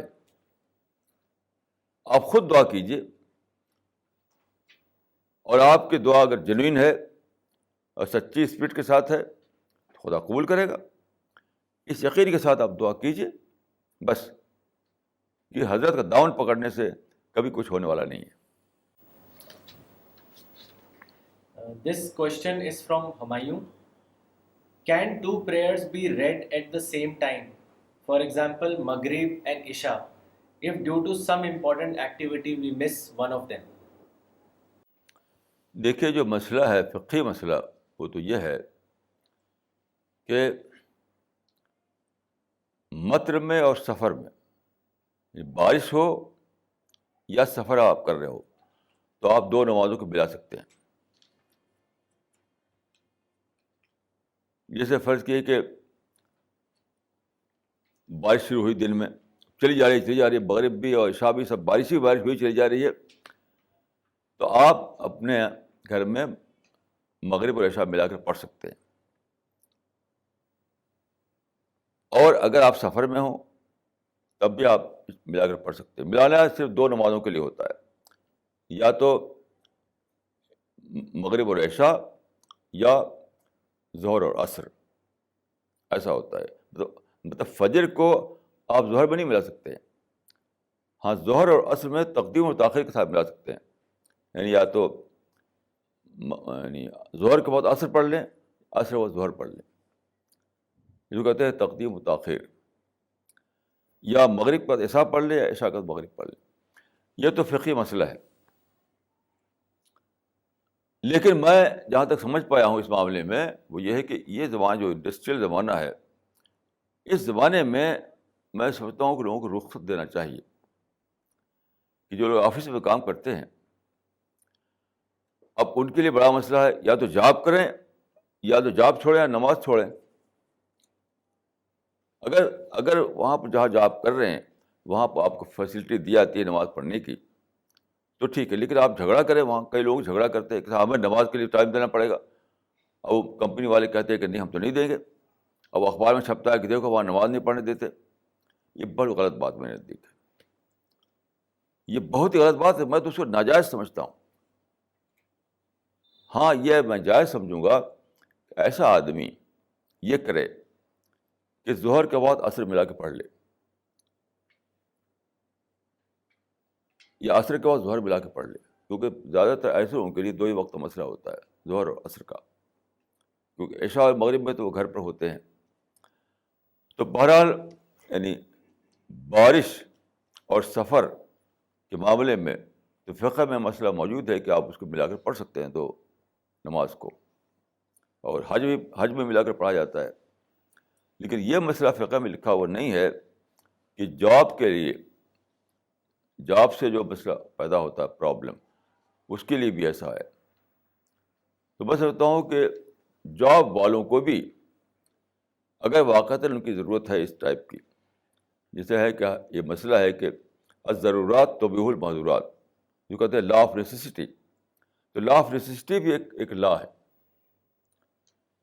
اس زمانے میں ایک نیسیسٹی یہ پیدا ہوئی ہے کہ جو لوگ جاب کرتے ہیں ان کے لیے بڑا مسئلہ پیدا ہوتا ہے، بہت پرابلم ہوتا ہے کہ آج جاب چھوڑیں یا نماز چھوڑیں. تو میں یہ کہوں گا کہ ایسی حالت میں وہ دو نمازوں کو ملا کر پڑھ لیں،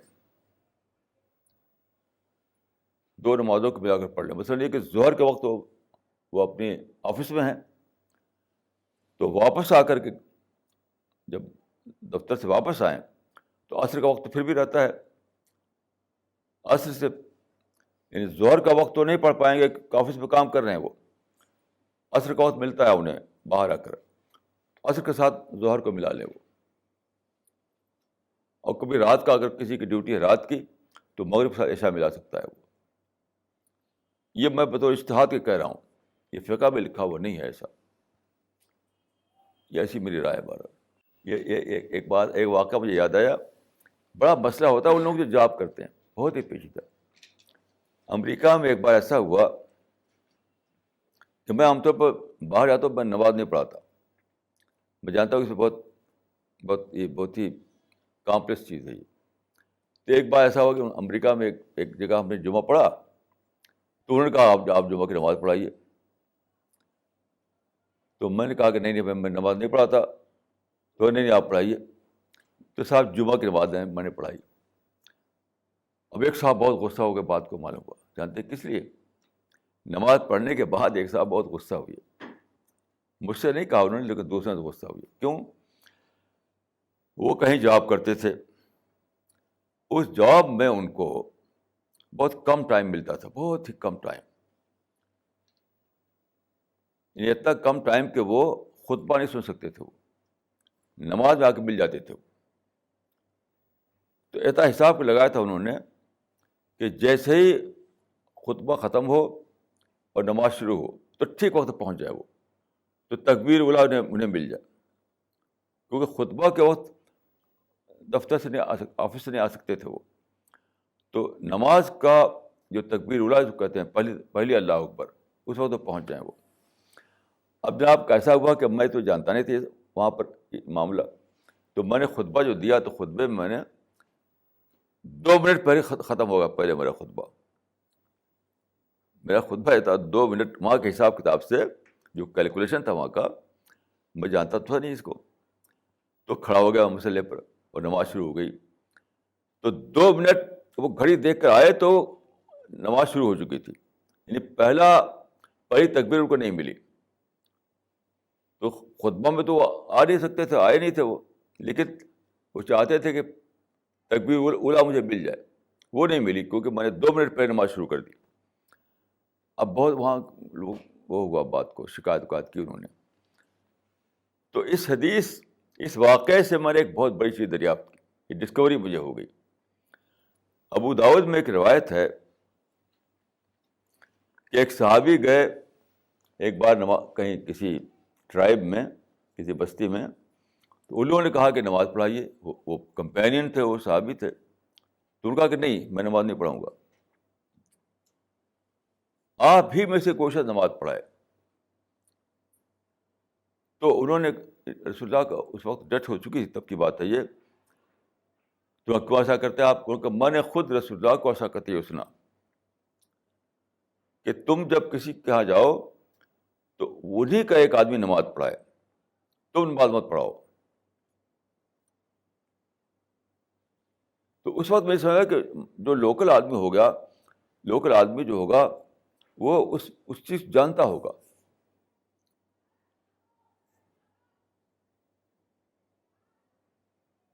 اس کے یعنی اس لوکل آدمی جو ہوگا اس کے جو اس کی نزاکتیں ہیں، اس کی جو باتیں وہ سمجھتا ہوگا اس کو. تو اس حدیث کے الفاظ یہ ہیں، ابو داؤد جو کتاب ہے اس میں، کہ من زار قوما فلا یومہم والیوم رجل منہم. یہ اتنی بڑی بات ہے اس حدیث میں، لیکن دریافت اس کی سمجھ میں آئی امریکہ میں. من زار قوما فلا یومہم والیوم رجل منہم، کہ جو آدمی کسی جگہ جائے تو وہ وہاں امام نہ بنے، اور امام بنے انہیں کا کوئی آدمی اپنا.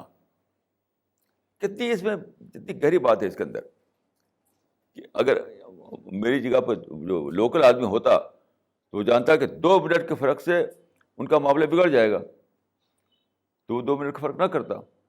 میں جانتا نہیں تھا تو میں نے 2 منٹ کا فرق کر دیا انجانے میں، اور وہ بہت پریشان ہو گئے وہ، کیونکہ ان کا سوچ یہ تھی کہ اگر مجھے خطبہ نہیں ملا ہے تو کم از کم تکبیر اولیٰ تو مل جائے. ان کی سوچ یہ تھی کہ خطبہ تو میں نہیں پا سکتا، اتنا مجھے آفس میں ٹائم نہیں ملتا ہے، تو کم سے کم تکبیر اولیٰ مجھے مل جائے. اب یہ اس سوچ کے تحت آتے تھے وہاں پر، 2 رکعت نماز پڑھ کے فوراً چلے آتے تھے وہ. تو اب یہ سب باتیں لوکل آدمی جانتا ہے، باہر کا آدمی نہیں جانتا ہے. تو رسول اللہ نے کہا کہ جب کوئی آدمی کہیں جائے تو وہاں پر وہ نماز نہ پڑھائے، نماز پڑھائے لوکل آدمی. یہ مجھے ایک ڈسکوری ہوئی. اور کیا سب بہت سارے. This question is from Ali. Is a niyat before a namaz important, or can we begin without it? کیا پھر پڑھی؟ Is a niyat before a namaz important, or can we begin the namaz without it? دیکھیے نیت جو ہے، جو نیت کا جو بولا جاتا ہے وہ جو ہے وہ ضروری نہیں ہے، وہ نماز کا پارٹ نہیں ہے. وہ جو بولا جاتا ہے کہ میرا منہ طرف قبلے کے پیچھے نماز کے وغیرہ جو بولا جاتا ہے سب، وہ نماز کا حصہ نہیں ہے. نیت کا مطلب نہیں ہے کہ زبان سے بولنا، نیت کا مطلب ہے دل میں ہونا. تو نیت ضروری ہے، لیکن اس سچ میں نہیں کہ منہ سے بولیں آپ. نیت کا مطلب ہے کہ پریزنس آپ کا وہاں پر ہو، آپ یہ سوچ کر شریک ہوں کہ میں خدا کی نماز پڑھنے جا رہا ہوں، میں عصر کی نماز پڑھنے جا رہا ہوں، اس وقت میں مسجد میں ہوں. یہ نہیں کہ آپ مسجد میں کھڑے ہوئے ہیں اور آپ کا دماغ گھوم رہا ہے کہیں دوسری جگہ. آپ یعنی ایسا ہوتا ہے کہ آپ جانتے ہیں کہ ادھر ادھر دماغ دوڑتا ہے لوگوں کا. تو اصل چیز یہ ہے کہ آپ جو پریزنس وہاں ہے وہ ہو، کہ آپ پورے دل کے ساتھ، پورے دماغ کے ساتھ محسوس کریں کہ میں مسجد میں ہوں، میں نماز پڑھ رہا ہوں، میں یہ کر رہا ہوں، وہ کر رہا ہوں. یہ ہے نیت. زبان سے کہہ دیے تو ٹھیک ہے، نہ کہ تب بھی ٹھیک ہے. زبان سے نہ کر کے بھی نماز ہو جائے گی آپ کی، لیکن نیت ضروری ہے دل میں. وہ ہو تو پھر نماز نہیں ہوگی. کہ آپ عصر کی نماز پڑھ رہے ہیں اور دماغ آپ اڑ رہا ہے مارکیٹ میں، تو وہ نماز نہیں ہوگی. وہاں پہ کہا جائے کہ تمہاری نیت ہی نہیں تھی نماز کی، تم تو مارکیٹ کی نیت لیے ہوئے کھڑے تھے وہاں پر. تو نیت کا مطلب کچھ شبدوں کو دہرانا نہیں ہے. نیت کا مطلب ہے کہ دل پوری طریقے سے وہاں پر موجود ہو، آپ کی سوچ وہاں پر پوری طرح موجود ہو، پورے دل اور پورے دماغ کے ساتھ آپ نماز پڑھ رہے ہوں. یہ مطلب ہے اس کا. This question is from Dr. Farida Khanam. Some people say that God already knows our needs. So where is the need of prayer?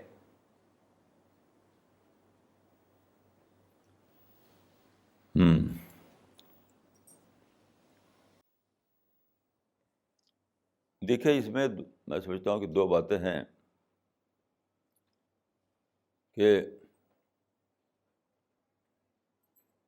ایک ہے عام انسان جس نے اپنے آپ کو خدا کے لیے ڈیڈیکیٹ نہیں کیا ہے، اپنے آپ کو خدا کے راستے پر ڈالا نہیں ہے تو اس کا معاملہ الگ ہوتا ہے. اس کی ضروریات کی ذمہ داری خدا نہیں لے گا. ان چیزوں کی ذمہ داری لے گا جو ٹیسٹ پیپر کے طور پر اس کو دی گئی ہیں.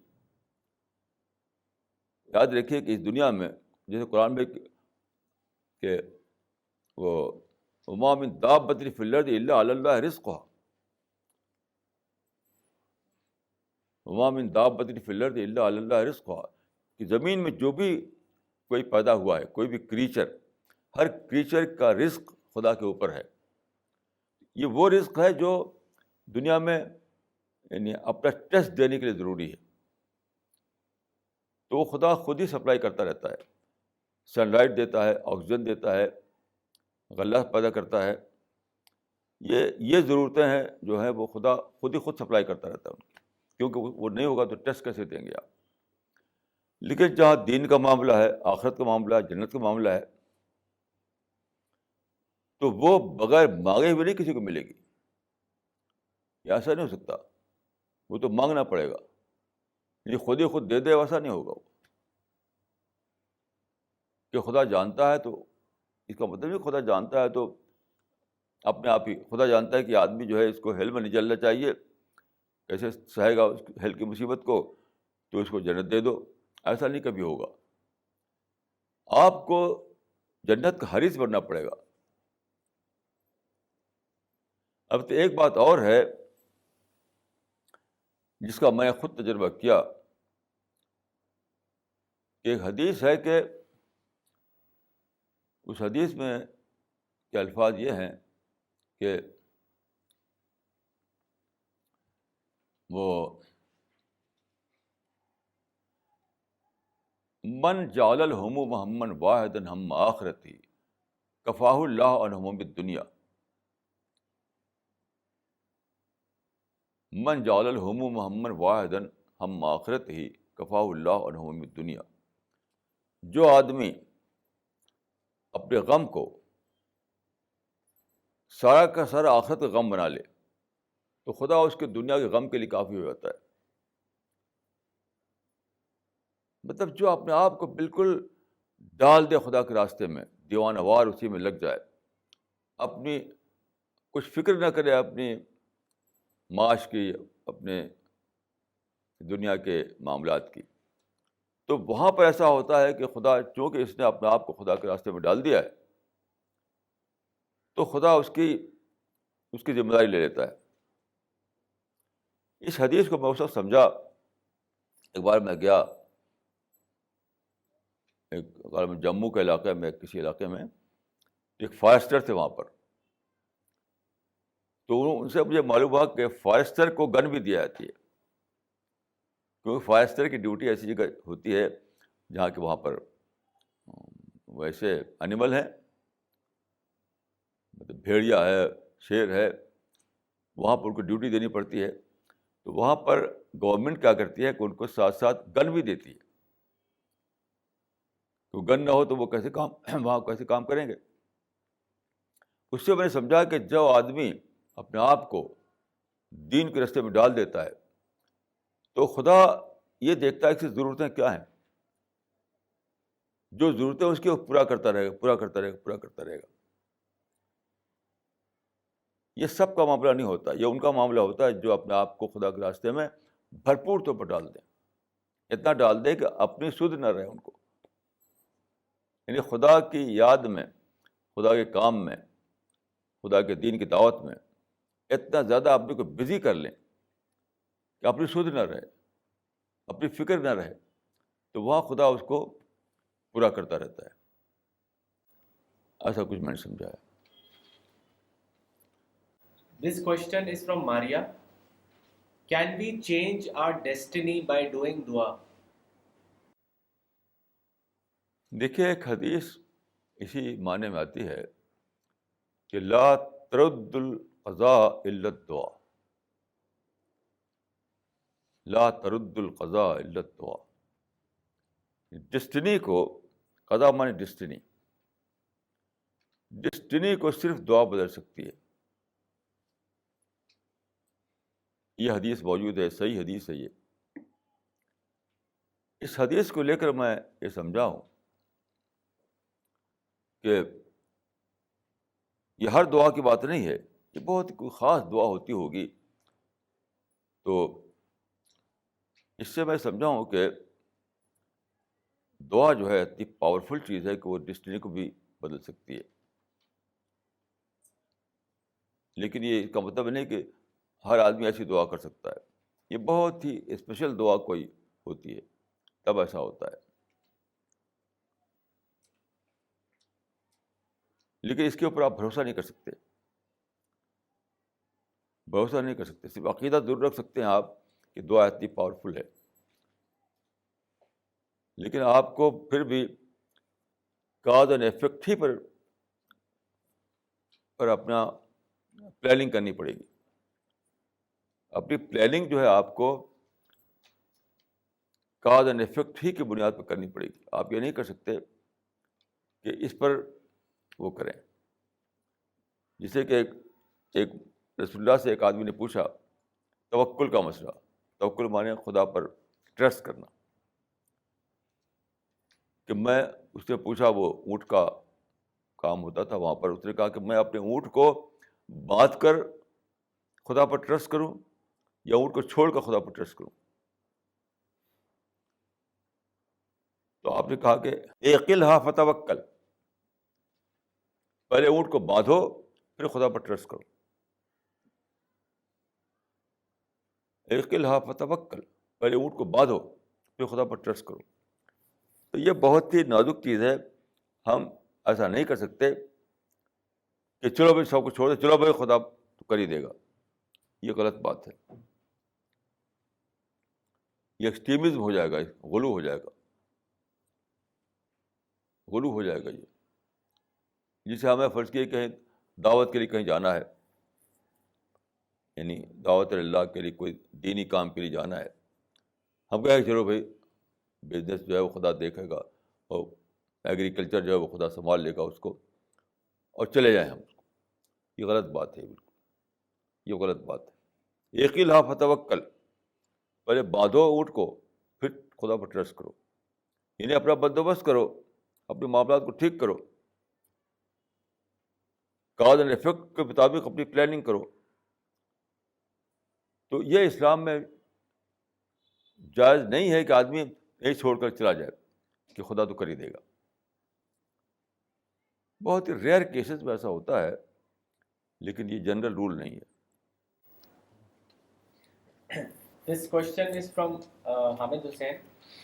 My prayer is generally for seeking blessings for righteousness, devotion to Allah, and utilizing my services towards humanity. I do not ask for paradise or saving myself from hell. This is what my heart feels, and that is what I pray for. Please guide me if I am wrong. بلا شبہ wrong ہے یہ، اس لیے کہ جتنی بھی حدیثیں آپ دعائیں پڑھیں آپ، ہیل سے پناہ مانگی جاتی ہے. رسول اللہ نے کہا کہ میں 70 بار خدا کی پناہ مانگتا ہوں. یہ نظریہ غلط ہے، یہ صوفیوں کا نظریہ ہے. یہ صوفیوں کا نظریہ ہے کہ بس جنت مانگو. یہ صحیح نہیں ہے. یہ میں نے ابھی جو دعا پڑھی تھی وہ یہ تھی کہ اللہم انی اسألک الجنہ ونعوذ بک من النار. دونوں ساتھ ساتھ چلتا ہے کہ خدا میں تجھ سے جنت مانگتا ہوں اور جہنم سے پناہ مانگتا ہوں. جو آدمی جنت سے پناہ نہ مانگتا ہو، میں تو سمجھتا ہوں کہ اس کے اسلام ہی نہیں ملا ہے. اس کو وہ نماز وغیرہ سب بیکار ہے اس کی. کیا اس سے اسلام کو کیا ڈسکوری اس کو ہوئی اسلام کی؟ دیکھیے جہنم سے پناہ مانگنا خدا کی قدرت کا اعتراف ہے. یاد اچھی طریقے سے کہ خدا آپ کو کوئی خالی بھنڈار ہے بانٹنے کے لیے کہ آپ کو بانٹتا رہے، اور بھائی چلو جنت تم کو دے دیتے ہیں. خدا کو کیا سمجھتے ہیں آپ؟ سب سے بڑی چیز جو ہے وہ خدا کی قدرت کاملہ کا اعتراف ہے. والامر یومئذ للہ. خدا آل مائٹی ہے، خدا آل پاورفل ہے، اس کا اعتراف کہ خدا مجھ کو جہنم میں بھی ڈال سکتا ہے. یہی نہیں ہے تو کچھ بھی نہیں. میں تو سمجھتا ہوں پھر کچھ بھی نہیں. یاد رکھیے یہ صوفیوں کا نظریہ ہے جو کہ سب کچھ وہ محبت خدا پر بیس کرتے ہیں اور خوف خدا نکال دیا انہوں نے. میں اس کو گمراہی سمجھتا ہوں. اس کو. خدا کی عظمت جو ہے وہ آپ کو خوف نہ پیدا کرے تو وہ کچھ بھی نہیں ہے وہ. اسی لیے دیکھیے قرآن میں 2 لفظ آئے ہیں,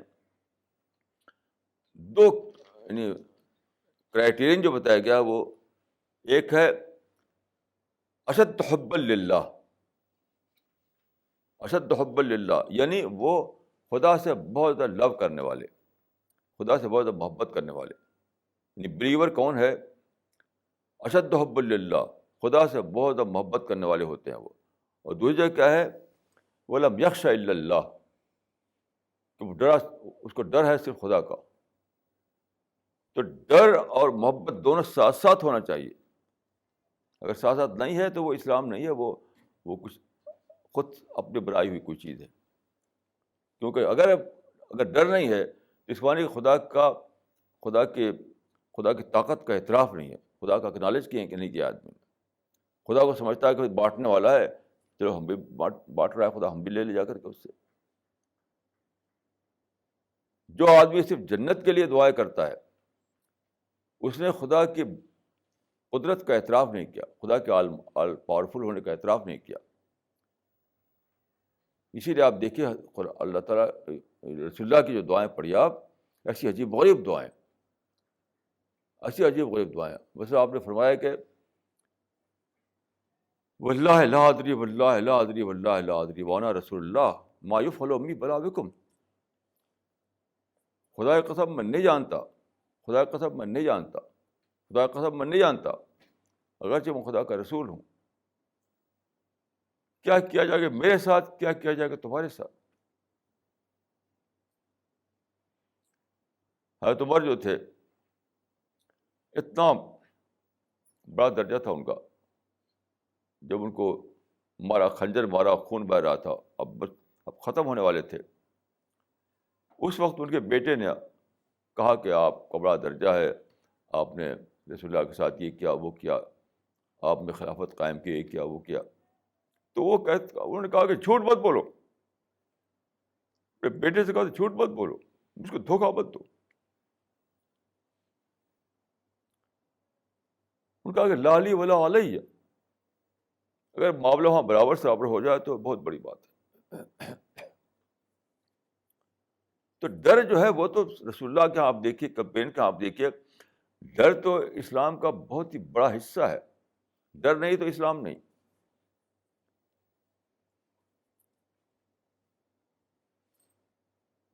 سارا بھرا ہوا ہے قرآن و حدیث کا لٹریچر اس بات سے.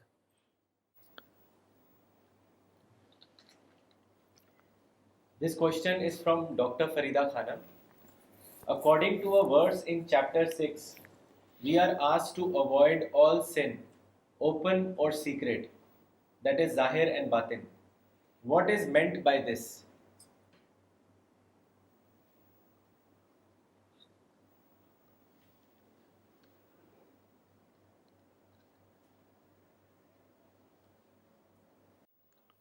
میں سمجھتا ہوں کہ اس میں کوئی مسٹیریس بات نہیں ہے.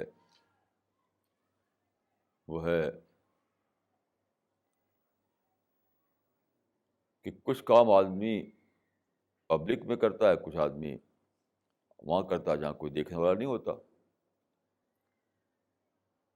ہم رہتے ہیں سوسائٹی میں تو سب کے بیچ میں ہوتے ہیں, سب کو لوگ جانتے ہیں کہ ہم کیا کر رہے ہیں.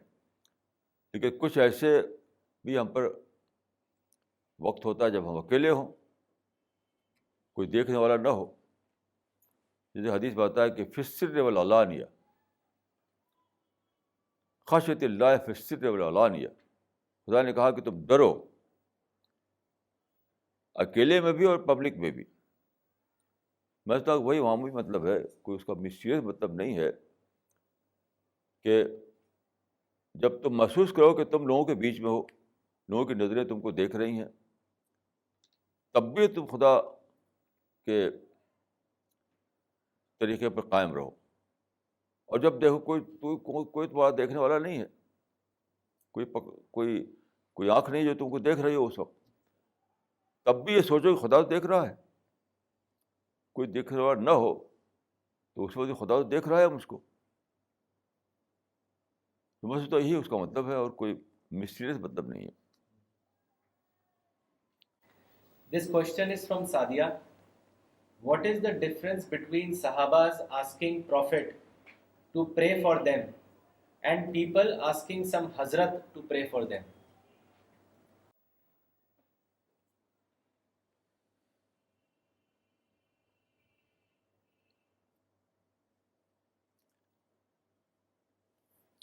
بھائی میں تو سمجھتا ہوں کہ یہ بات ایک سوشل ویلیو ہے. Social value. اگر رسول اللہ صلی اللہ علیہ وسلم کی دعا سے ہی کوئی بات بننے والی ہوتی تو رسول اللہ نے بہت دعا کی اپنے چچا کے لیے, ابو طالب کے لیے, تو وہ ہوتی ان کو تو ایمان نہیں ملا. حضرت ابراہیم نے بہت دعا کی اپنے باپ کے لیے, ان کو ایمان نہیں ملا. حضرت نوح نے بہت دعا کی اپنے بیٹے کے لیے, ان کو ایمان نہیں ملا. تو یہ ایک سوشل چیز ہے. ملے تو کیا کہے, بھی کہتے حضرت میرے دعا کیجیے. باقی یہ سمجھنا کہ اس سے حضرت کی دعا سے ہو جائے گا, یہ بالکل بیس لیس بات ہے. کسی کی دعا سے کچھ نہیں ہوتا. اپنی دعا ایک ذاتی عمل ہے. دعا میرا اپنا عمل ہے. میں اس کے خلاف نہیں ہوں کہ آپ یہ کہیں کہ بھائی حضرت میرے لیے دعا کیجیے, کیونکہ میں اس کو ایک سوشل چیز سمجھتا ہوں. جیسے کسی نے کہا, ایک بڑی اچھی بات ایک آدمی نے کہی چائے کے بارے میں. تو انہوں نے کہا کہ بھائی چائے جو ہے اس کے اندر کوئی نہیں, وہ ہے نہیں, اس کے اندر کوئی فائدہ تو ہے نہیں, کوئی نیوٹریشنس ویلیو تو اس کے اندر ہے نہیں. تو انہوں نے کہا کہ بھائی ایک سوشل ویلیو اس کے اندر ہے. کہ دو آدمی بیٹھے تو کیا کریں بھائی, چلو بھائی چائے پی لیتے ہیں. دو چار آدمی اکٹھا ہوں تو کیا کریں, بھی چائے منگا لو, چلو چائے پی رہے ہیں, باتیں کر رہے ہیں. تو چائے کے ان کا کہ سوشل ویلیو ہے. ایسی میں سمجھتا ہوں کہ بھائی سوشل ویلیو ہے کہ حضرت میرے لیے دعا کیجیے,